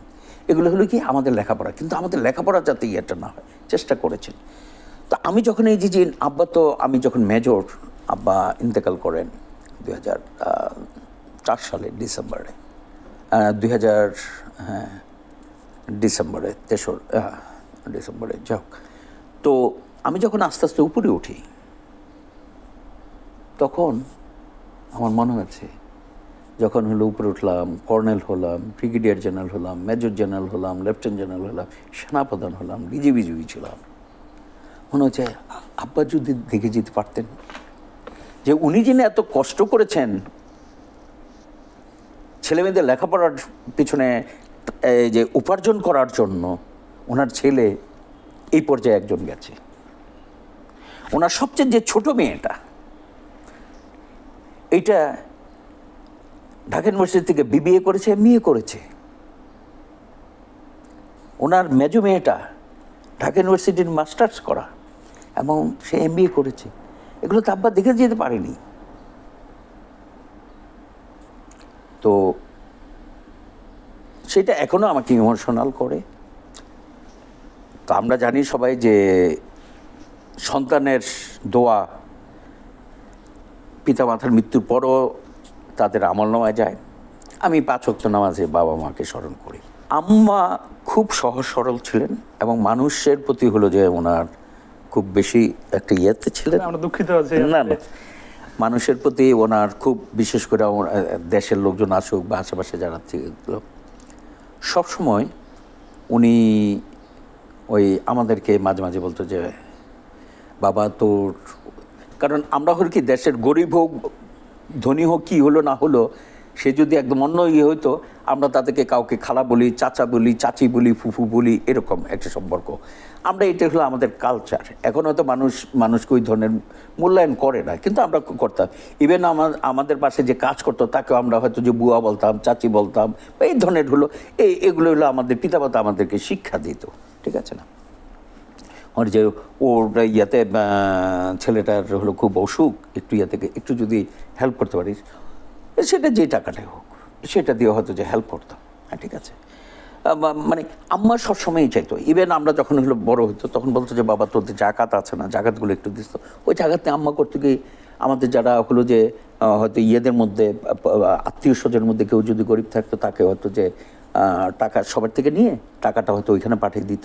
অথবা আশেপাশে যারা ছোটোবেলা থেকে আমরা যারা দেখেছি, যেহেতু আমরা মোহাম্মদপুরে ছিলাম 72 থেকে, ওইখানে অনেক লোকজন যারা হয়তো কাজ করতো, এখন বয়স্ক হয়ে গেছে কি, এটা আমাদের বাসায়ও কাজ করতো, বা অন্যান্য যারা ছিল তাদেরকে ডেকে ডেকে হলো তাদেরকে হলো যে সাহায্য করা, এই সমস্ত আম্মা এই ধরনের জিনিস করতো। তারপরে যেমন আমি যখন বিজিবিতে ছিলাম, হয়তো যে বিভিন্ন জায়গায় এটা হলো যে চিফ থাকতে, মানে সেনাপ্রধান থাকতে বা বিজিবি থাকতে হয়তো কোথাও কম্বল বিতরণ করতেছি, উনি হয়তো শুনা, আচ্ছা বাবা আমাকে 50টা কম্বল দিতে পারবি, আমি একটু গরিবদের মধ্যে দিব, ওনাদের ইয়ের মধ্যে, বা এরকম। এই যে সবসময় উনি এই ধরনের করতো। তারপরে যেমন মোহাম্মদপুরে আব্বা যে মসজিদটাতে সবসময় নামাজ পড়তেন, সেই মসজিদের কোনো কিছু হলে ইমামকে মাঝে মাঝে ডেকে হয়তো যে ওনাদেরকে খাওয়াতেন, দোয়া করাতেন, এবং ওই মসজিদে হলো যে নিয়মিত কিছু হলো যে ওইখানে দেওয়া, এই ধরনের আমার একটা সবসময় ছিল। অবশ্যই উপার্জনকারীতে প্রথম দিকে ছিল আব্বা, তারপরে যেমন হলো আমার ভাইরা, বড় ভাই, উনি ফার্স্ট ক্লাস কন্ট্রাক্টর ছিলেন, এবং মোস্টলি হলো ঢাকাতে ফ্যাসিলিটিস ডিপার্টমেন্টে কাজ করতেন। উনি অনেক কলেজ, উনি স্কুল, বিল্ডিং, এই সমস্ত অনেক কনস্ট্রাকশনে কাজ করেছেন। উনি প্রথম শ্রেণীর কন্ট্রাক্টর ছিলেন। উনি 8তলা 10তলা বিল্ডিং পর্যন্ত করারও ওনার রেকর্ড আছে।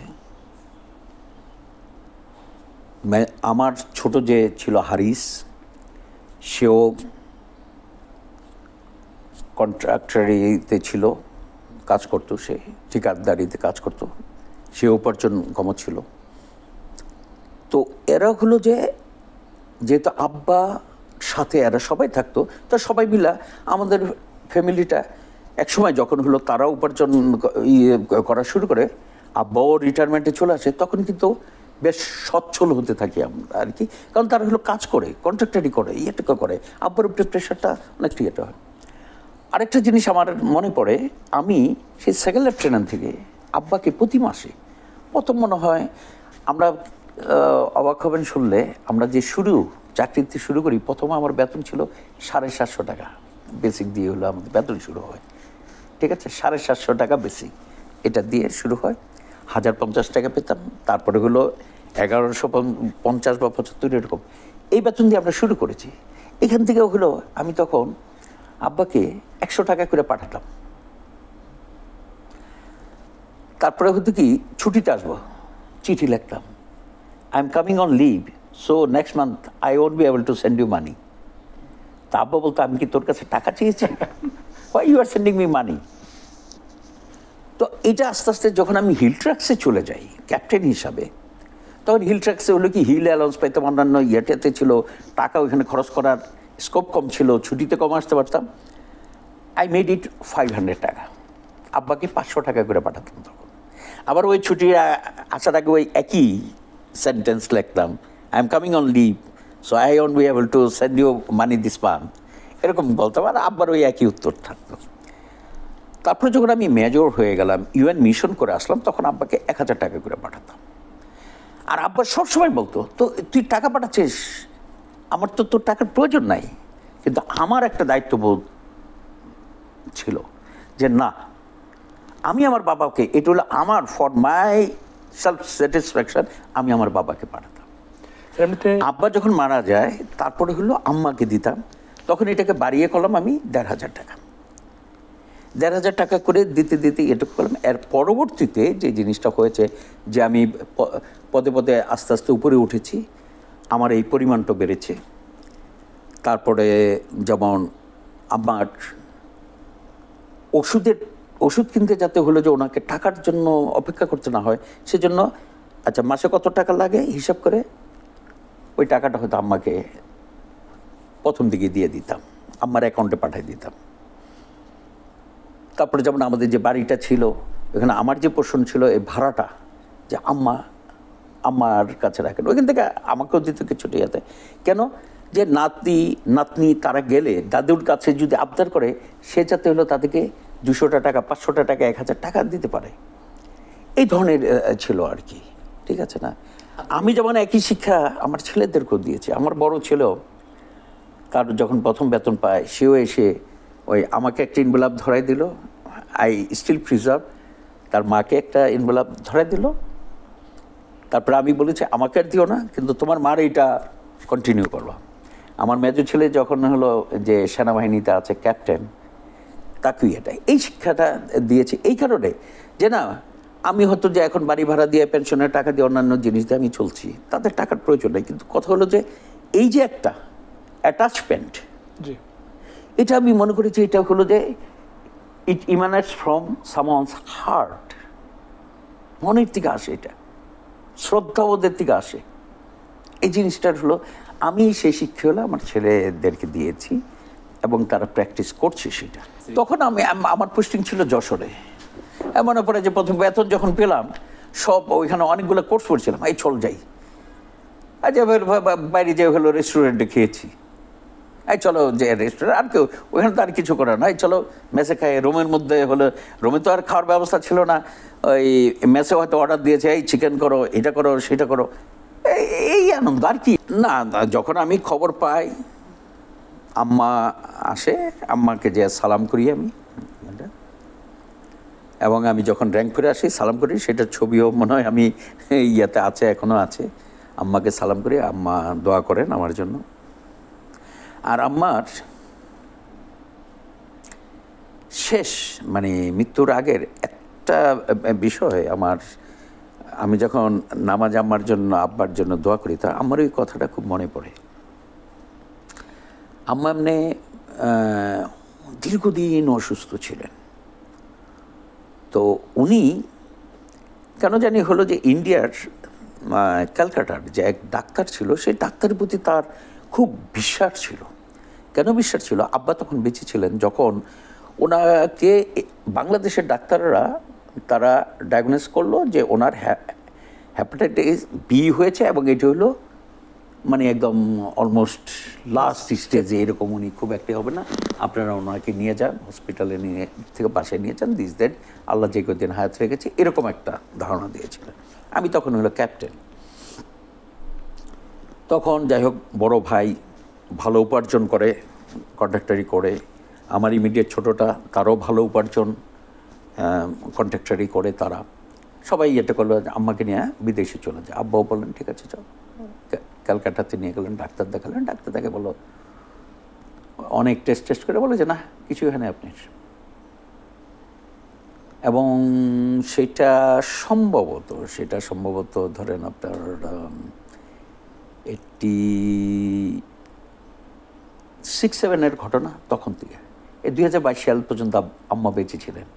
হ্যাঁ, ওইটা পরবর্তী সময় ডেভেলপ করেছে আস্তে আস্তে, কিন্তু ওই যে বলেছে লাস্ট স্টেজে বা আপনার কিডনি এরকম হয়ে গেছে, এই হয়েছে, দিস দ্যাট, এগুলা, এটা ওই যে তখন থেকে যে ডাক্তার, ওই ডাক্তারের প্রতি যে তার একটা যে নিয়ে হয়েছে, সে ডাক্তারও অনেক বয়স্ক হয়েছে।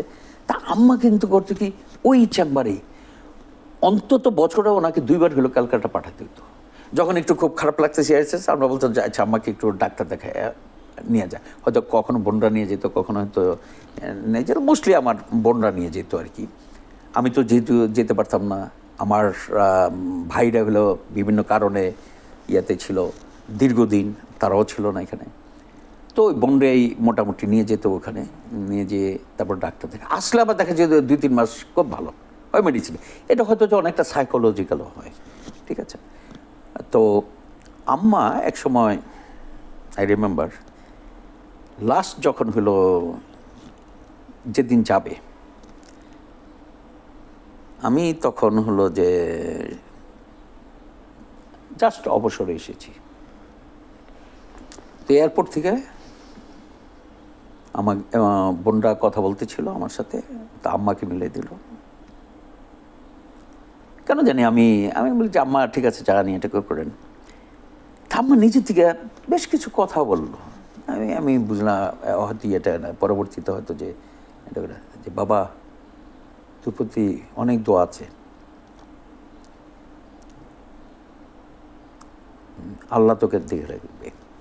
তখন আমার একটু আরও বেশ কিছু এই ধরনের ইমোশনাল কিছু কথাবার্তা। তখন আমি বললাম কি, তার এই ওইখান থেকে ফেরত আসলো, আইসি তো জাস্ট খুবই অসুস্থ হলো, তারপর তো মারা গেলেন। এই যে মারা যাওয়ার আগের এই ইয়েটা আমার এখনও যখন আমি নামাজ পড়ে আম্মার জন্য বা আব্বার জন্য দোয়া করি, ওই কথাগুলো মনে পড়ে আর কি।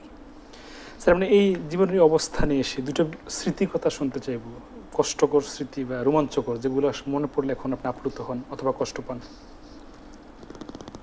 কষ্ট পাই তো ওই যে একটা তো কষ্ট যেটা আমি বলেছি যে আমার যে আব্বা যদি দেখে যেতে পারতেন, এটা তো একটা যে এত কষ্ট করেছেন আমাদের জন্য, আব্বা যদি দেখে যেতে পারতেন, সেটা একটা জিনিস আছে। আর দ্বিতীয় যেটা রোমাঞ্চকর বিষয় বলতে এইখানে ধরেন সার্ভিস লাইফে অনেক কিছুই আছে, তো এগুলা অনেক এরকম হয়েছে। নতুন বিয়ে করে ধরেন ওইখানে গিয়েছি, হঠাৎ করে হলো যে জাস্ট শান্তিবাহিনীর সাথে হলো ফায়ার শুরু হয়ে গেল গা। শান্তিবাহিনী এক পাহাড়ের উপর থেকে ফায়ার করছে, আমাদের সিকিউরিটি ফোর্সেস একদিক থেকে ফায়ার করছে, আমাদের আমরা যে টিন শেডে থাকতাম, টিন শেডের এই মানে ঘরের উপর দিয়ে হলো বুলেট যাচ্ছে, আমরা শব্দ পাচ্ছি, যে হয়তো যে আমি ওয়াইফ যাই হলো খাটের নিচে হলো ফ্লোরের মধ্যে শুয়ে পড়েছি। এমনও হয়েছে? হ্যাঁ, এরকমও হয়েছে। কারণ দিক থেকে গোলাগুলি হচ্ছে, কখন কোন জায়গায় লেগে যদি একটা যদি বুলেট এসে হলো গায়ে লাগে, সেজন্য তাড়াতাড়ি হলো ওয়াইফকে নিয়ে হলো খাটের নিচে চলে গেছি। তারপর যখন ফায়ার বন্ধ হয়েছে তখন আবার যে এরকম অনেক হয়েছে। স্যার, এমনিতে আপনার বর্ণিল জীবনে মানে সেনাবাহিনী বলি বা বিজিবি বলি মানে কখনো মৃত্যুর হাত থেকে ফিরে আসছেন এমন কোনো স্মৃতি গল্প? না, এরকম আমার এরকম কোনো হলো পরিস্থিতি আমার ইয়াতে উদ্বেগ হয়নি। Maybe Almighty was very kind to me. সশস্ত্র বাহিনী হলো যে দেশের হলো যে একটা আস্থার প্রতীক, এটা হলো নিরাপত্তার প্রতীক, ঠিক আছে, মানুষের অনেকটা বলা চলে শেষ ভরসার স্থান। এবং এখানের চাকরির যে কতগুলো বিষয় আছে যেগুলো এটার সাথে ওতপ্রোতভাবে জড়িত, সেটি হলো আমাদের সমাজের মানুষ যারা সশস্ত্র বাহিনীতে চাকরি করে তাদেরকে আপনারা যাই বলেন, তাদেরকে কিন্তু আমরা যে ট্রিটমেন্টটা পাই একটু ভিন্ন ধরনের পাই, এবং সেটা কিন্তু আউট অফ রেসপেক্ট। আমরা যে ট্রিটমেন্টটা পাই এটা out of respect of the common people বা অন্যান্য যারা আছে, সিভিলিয়ান যারা আছে তাদের দিকে। তো এই জিনিসটা কিন্তু আমার কাছে মনে হচ্ছে, যেহেতু আমি সামরিক বাহিনীর লোক, হয়তো আমার দৃষ্টিতে আমি যেটা দেখেছি, অন্য জায়গায় হতে পারে, আমি অন্য কোনো পেশাকে বা অন্য কোনো ইস্টাবলিশমেন্টকে, অর্গানাইজেশনকে আমি ছোট করছি না। আমি যেটা দেখেছি, আমি অন্যদেরটা দেখি নাই, আমার কাছে মনে হয়েছে যে অধিকাংশ লোক, হ্যাঁ, যে সশস্ত্র বাহিনীর কোনো সদস্যকে দেখলে তার প্রতি যেরকম একটা আন্তরিকতা এবং সম্মানবোধের থেকে যে তার সাথে যে আচরণ করে, এই জিনিসটা হয়তো অন্য জায়গায় এতটা নাই। This is number one. Number two হলো যে আপনি যখন একটা ডিসিপ্লিন লাইফ লিড করবেন, আপনার কিন্তু অলরেডি আপনার জীবনে দেখবেন যে হয়তো যে ইনিশিয়াল স্টেজে মেজর, সেকেন্ড লেফটেন্যান্ট, ক্যাপ্টেন বা মেজর হিসেবে আপনার জীবনটা হলো অনেক কষ্ট হয়। আপনি যখন লেফটেন্যান্ট কর্নেল হয়ে গেলেন বা আস্তে আস্তে উপরে উঠতে থাকবেন, তখন কিন্তু আপনার ওই ফিজিক্যাল হার্ডশিপগুলো যখন কমে যাবে, তখন কিন্তু না life will be gradually more and more enjoyable to you. Sir, আপনি এই অবস্থায় যে আছেন, কোনো কাজ অসম্পূর্ণ আছে কিনা যেটা করতে চান বা করতে পারেননি? দেখুন, আমি তো সর্বশেষ তো সেনাপ্রধান ছিলাম, 3 বছর ছিলাম।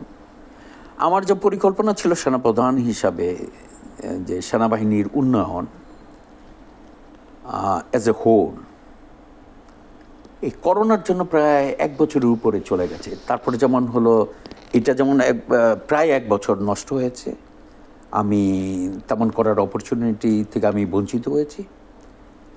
আরেকটা হলো কি, করোনা পরবর্তী সময়ে যখন হলো যে দেশের মেইন ফোকাসটা হলো এই যে করোনা পরবর্তী বিভিন্ন ক্ষেত্রের যে চাহিদাগুলো মেটানোর জন্য, তখন বাজেট কমে গেল। সেই জন্য আমি যেরকম প্রত্যাশা করেছিলাম সেই অনুযায়ী ডেভেলপমেন্ট করতে পারিনি। ডেভেলপমেন্ট হলো ইন টার্মস অফ হলো মডার্নাইজেশন অফ দ্য আর্মি, হ্যাঁ, তারপর modernisation of the training facilities বা ইনফ্রাস্ট্রাকচারাল ডেভেলপমেন্ট, অনেক কিছু আছে।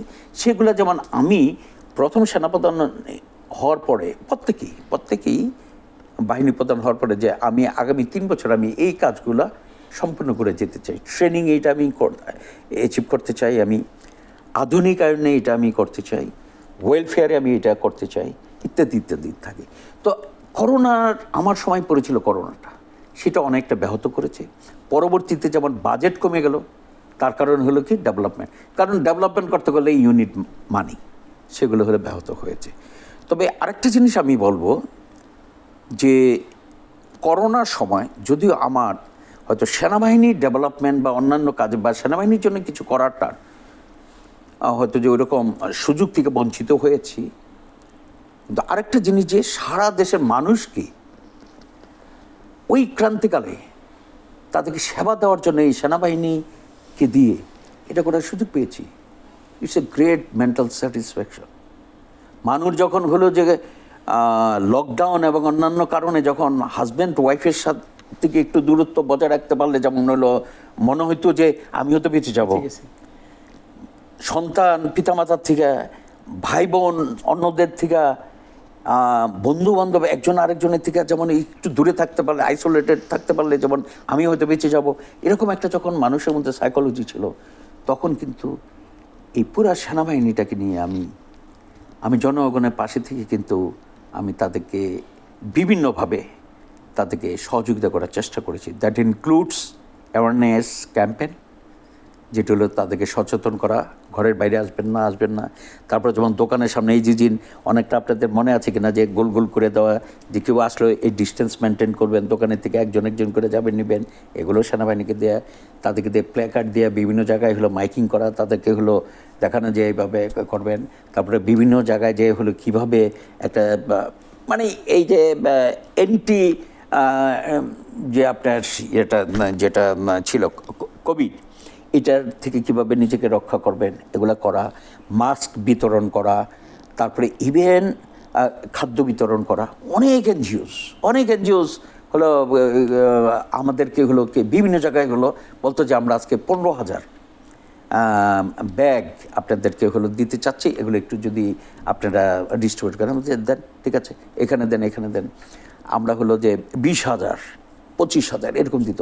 আমার মনে আছে আমি ওগুলাকে নিয়ে অনেক সময় হেলিকপ্টারে পর্যন্ত হলো বিভিন্ন আর্মির কাছে পৌঁছে দিতাম, যেখানে কম্পোস্ট যাতে তারা তাদের এলাকাতেও দিতে পারে। এরকম আমরা সবার ঘরে পৌঁছতে পারি নাই, বাট আমরা যথাসাধ্য হলো এই ধরনের দিয়েছি সরকারের পাশাপাশি। তো এই যে করার সুযোগটা পেয়েছি, আলহামদুলিল্লাহ, এটা একটা হলো যে আমি মনে করি যে সেই ক্ষেত্রে আমার একটা সৌভাগ্য ছিল যে দেশের ক্লান্তিকালে, বিশ্বের ক্লান্তিকালে সাধারণ মানুষ, সব মানুষের পাশে দাঁড়ানো।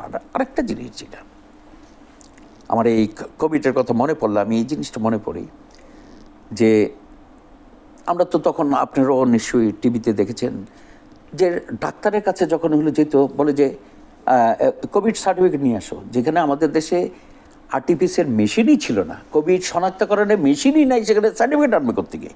আর তো সেটা তো সারা বাংলাদেশে তো ছিল না, পরবর্তীতে হয়েছে এটা।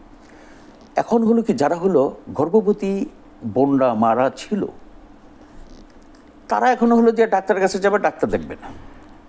তো এই ধরনের যখন আমি বিভিন্ন জায়গার থেকে যখন মিডিয়ার মাধ্যমে আমি জানতে পারলাম, তখন আমি আমার সব জিওসিদেরকে আমি নির্দেশনা দিলাম যে তোমাদের এখানে হলো ফিল্ড অ্যাম্বুলেন্স আছে এবং তাদের কি সক্ষমতা আছে, প্রতিদিন তোমরা মিনিমাম 2টা থেকে 3টা হলো ফিল্ড হসপিটাল না, এমআই রুমটা, ওখানে মেডিকেল সেন্টার তোমরা বিভিন্ন জায়গায় ইস্টাবলিশ করবা। তার 1-2 দিন আগে বলে আসবা যে এত তারিখে এতটার সময় আমরা এখানে আসবো। এবং যারা হলো এই এলাকায় যারা গর্ভধারিণী আছেন, যারা গর্ভবতী আছেন, তারা আসবেন, আমরা তাদেরকে ট্রিটমেন্ট দেব। তো ওইখানে খুব, কারণ আমাদের তো অত সামর্থ্য ছিল না তখন, হলো যেহেতু সব কিছু সাপ্লাইটা হলো বন্ধ হয়ে গিয়েছিল, খুব এসেন্সিয়াল হয়তো কিছু মেডিসিন দিত, বাট যে তাদেরকে যে জিনিসটা দিত, আমাদের ডাক্তাররা, ফিমেল ডাক্তাররা, যেখানে মেল ডাক্তাররা, তারা তাদেরকে হলো যে প্রেসক্রিপশনটা দিত যে আপনার এটা হয়েছে, আপনি এইভাবে চলেন। কারণ না হলে এই যে গর্ভবতী অবস্থায় মানে সে কোথায় যাবে, কি হতো। তো এই যে জিনিসগুলো যে দিতে পারছি। তারপরে আমার একটি রিপোর্ট মনে আছে, আমার এক জিওসি যশোরের কোনো এক জায়গা থেকে বললো যে স্যার, এখানে তো আমরা 1 সপ্তাহ আগে বলে আসছিলাম, পরে যখন গিয়েছি মানে ওই প্রেগনেন্ট লেডির পাশাপাশি অন্যান্যরা সব প্রায় 2000-এর উপরে আসছে, এত তো ম্যানেজ করতে পারতেছে না, এখানে তো না আবার কোভিড ছড়া যায়। মানে এগুলো হিমশিম খাচ্ছে, কারণ তাদেরকে বলি যে ভাই সবাই দূরে দাঁড়ান, কেউ হলো যে 1 মিটার রেডিয়াসের মধ্যে একজন আরেকজনের পাশে দাঁড়াবেন না, ইত্যাদি তো ম্যানেজ করা মুশকিল হয়ে যাচ্ছে। তো এরকম পর্যন্ত হয়েছে। তারপরে যেমন এই যে সারা দেশে আমাদেরকে যেন কোয়ারেন্টাইন সেন্টারগুলো, এগুলোকে ম্যানেজ করতে হলো সেনাবাহিনীকে দায়িত্ব দিয়েছে, কারণ সরকারের তখন আস্থা ছিল সেনাবাহিনীর উপরে, আমাদেরকে সেই দায়িত্ব দিয়েছে। আপনারা হাজি ক্যাম্পে বলেন, আমরা বিভিন্ন জায়গায় কোয়ারেন্টাইন সেন্টার করেছি, আরও অনেক কিছু করেছি, যাকে এগুলো বলতে গেলে হয়তো এই কোভিড নিয়ে বা ওই সময়কালের সেনাবাহিনীকে আমি কিভাবে এই দেশের জনগণের সেবায় আমি নিয়োজিত করেছিলাম, সেটা হলো আরেক দিনে হয়তো যে এটা করা যায়। আই স্টিল রিমেম্বার আমাকে আইএসএসবিতে ইন্টার সার্ভিস সিলেকশন বোর্ড যেখানে, সেখানে যখন ভাইবা হয় তখন আমাকে জিজ্ঞেস করে তুমি সেনাবাহিনীতে কেন আসতে চাও? তখন আমার দুইটাই এতে ছিল। প্রথম কথা হলো, আমি যেটা বলেছি, অনেকে অনেক কথা বলেছে, শর্ট টাইমে এস্টাবলিশড হওয়া যাবে, দেশের সেবা করা যাবে, সুন্দর বউ পাওয়া যাবে। বাহ। এটা ছিল আমার অভিব্যক্তি। তখন তো ইয়াং ছিলাম, যেরকম এটা হয়েছে। আসলে না, আমার এটা বলার, এখন বললে যেটা আপনি এই ধরনের কথা বলেন, সবার হলো জেনারেল একটা উত্তর থাকতে কি আমি দেশ সেবা করতে চাই, এটা হলো একটা আমার সবাই বলে। আমি কেন বলেছিলাম, আসলে আমার যাওয়ার উদ্দেশ্য নিয়ে কিন্তু আমি আইএসএসবি পর্যন্ত যাই নাই। আমার একদিন, আমি তখন টেক্সটাইল ইঞ্জিনিয়ারিংয়ে পড়ি, আমার সিভিল বন্ধু 3টা বন্ধু আসলো। তো বিকালে বসে তাদের সাথে ক্যান্টিনে নাস্তা করে মাঠে বসে গল্প করছি। তখন ওরা বলতে ছিল যে আগে তো 2টাতে পরীক্ষা দিয়েছিলাম, এটা হলো লাস্ট চান্স, তো এইবার হলো পরীক্ষা দিব, দেখি। তাই আমি বলছি, কী সেনাবাহিনী পরীক্ষা কী রকম টাফ যে 2টাতে ফেল করলে, ইয়াতে চান্স পাইলি না এরকম? তা একজন বল, পরীক্ষা দিয়ে দেখো না। আপনি আসার আগে? হ্যাঁ, পরীক্ষা দিয়ে দেখো না তুমি চান্স পাও কিনা, এরকম আর কি। তা আমি বলছি ঠিক আছে। তখন ওরাই আমার ফর্মটা না আমাকে হোস্টেলে দিয়ে আসলাম। আমি হোস্টেলে থেকে লেখাপড়া করতাম। আমি পরীক্ষা দিলাম, এই ধাপে ধাপে ধাপে ধাপে যেতে যেতে যেতে যেতে আমি আলটিমেটলি সিলেক্ট হলাম, তারা সিলেক্ট হয় না। যাই হোক, এখন তারা আছে, ভালো অবস্থানে আছে, ভালো আছে তারা, হয়তো অন্য জায়গায় সিভিলে, বাট মিলিটারিতে আর চান্স পেল না। তো যেহেতু আমার হলো এরকম যাওয়ার উদ্দেশ্য নিয়ে, তো আর আমি এই আইসিএসবি পর্যন্ত যাইনি, তো আমি সেই জন্য বলেছিলাম। অন্যরা হয়তো বলে যে না, আমি দেশ সেবা করার জন্য, একটি হয়তো কেউ বলেছে, আমি বলছি যে না, এইটা অল্প সময়ের মধ্যে হলো যে এস্টাবলিশড হওয়া যাবে, দেশ সেবা করা যাবে এবং ভালো বউ পাওয়া যাবে। That was my answer. I still remember. ভালো মানে কি, সুন্দরী বউ পাওয়া যাবে। এখন যারা আসতে আমি তাদেরকে একটা জিনিস বলবো যে কেউ যদি ডিসিপ্লিন লাইফ পছন্দ করে তাহলে, এবং কেউ যদি সত্যিকার অর্থে দেশ সেবার যদি ব্রত হতে চায়, this is the best choice, this is the best choice. Sir, এই অবস্থানে এসে মানে জীবনের মানে আপনি কি খুঁজে পেলেন, কি দেখলেন, কি শিখলেন, আর কোথায় আপনি শেষ নিঃশ্বাস ত্যাগ করতে চান, ইচ্ছা আছে কিনা? সেটা তো আল্লাহ জানে। আপনার শেষ প্রশ্ন যেটা, সেটা তো নোবডি ক্যান সে, যে কোথায়। আমার এক বন্ধু ছোটোবেলা বলতে না, মানে কলেজে থাকাকালে, পরবর্তীতে সে ডাক্তার হলো, হোমিওপ্যাথিক ডাক্তারটা। তো একবার তার শেষ জীবনে এসে তার স্ট্রোক করেছিল, প্যারালাইসিস হয়ে যায়। তখন সে উমরা করতে গেল। তো উমরা করতে গেল, যাওয়ার আগে সে তার ফ্যামিলি নিয়ে এখানে এসেছিল। তা আমি তাকে বললাম যে তুই তো ঠিক মতো হাঁটতে পারিস না, এই যে উমরা এগুলো কি কমপ্লিট করতে পারবি? তো বলে যে দেখি কিভাবে কি করে আল্লাহ একটা ব্যবস্থা করবে।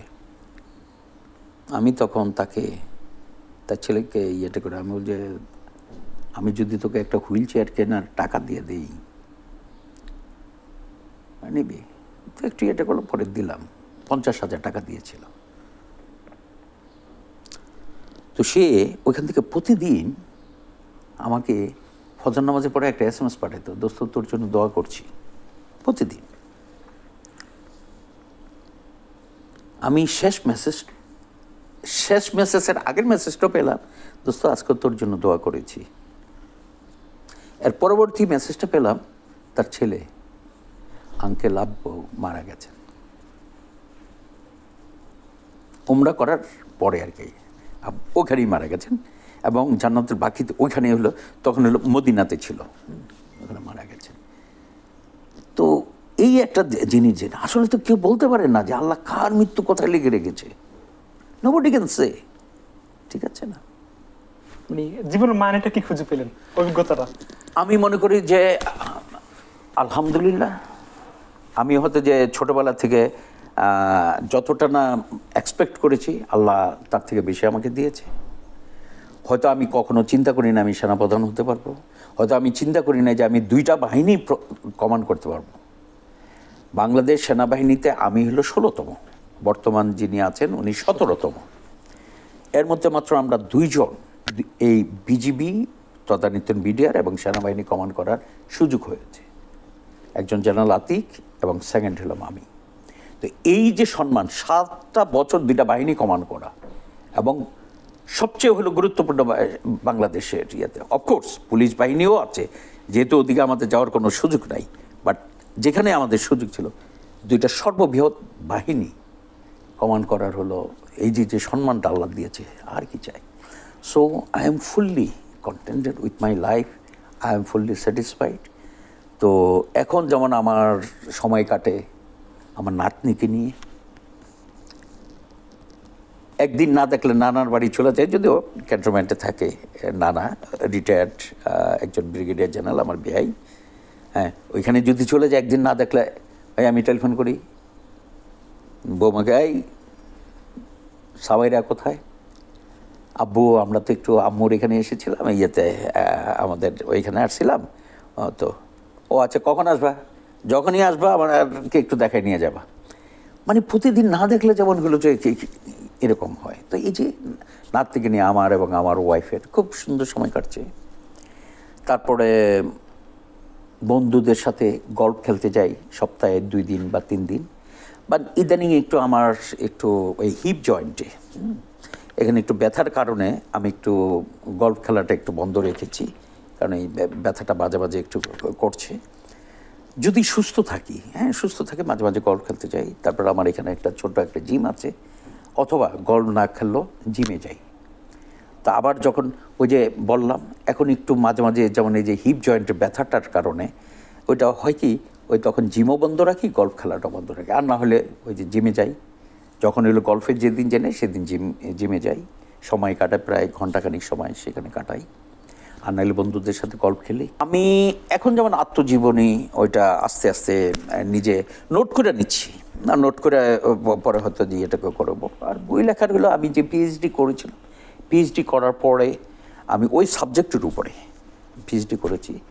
আর পিএইচডিটা যেটা আমি করেছি, আসলে আমি যেখানে 4 বছর চাকরি করেছি বিজিবিতে, সেই border management and transnational threat, এই 2টা জিনিসকে নিয়েই আমি পিএইচডিটা করেছি। তো এই যে 4 বছর আমার কী অভিজ্ঞতাটা হয়েছে, এটাকে আমি কাজে লাগিয়েছি। সেই জন্য আমি ওইভাবেই হলো সাবজেক্টটা সিলেক্ট করেছি, যাতে আমার জন্য সহজ হয় পিএইচডি করতে। আমি ওই ধরনের একটা সাবজেক্ট সিলেক্ট করেছি, তো ওইখানে করেছি। তারপরে তো হলো যে আমি পিএইচডি করলাম প্রায় 3 বছর, 3.5 বছর ওইখানে লেগেছিল।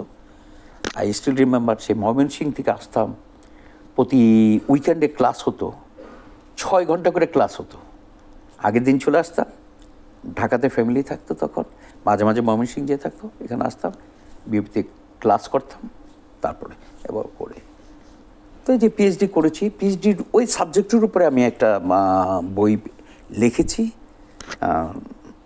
আর হলো যে এখন হলো পোস্ট ডক্টরাল অন্য একটা সাবজেক্টের উপরে, সেটাতে আমি একটা সেমিনারও করেছি।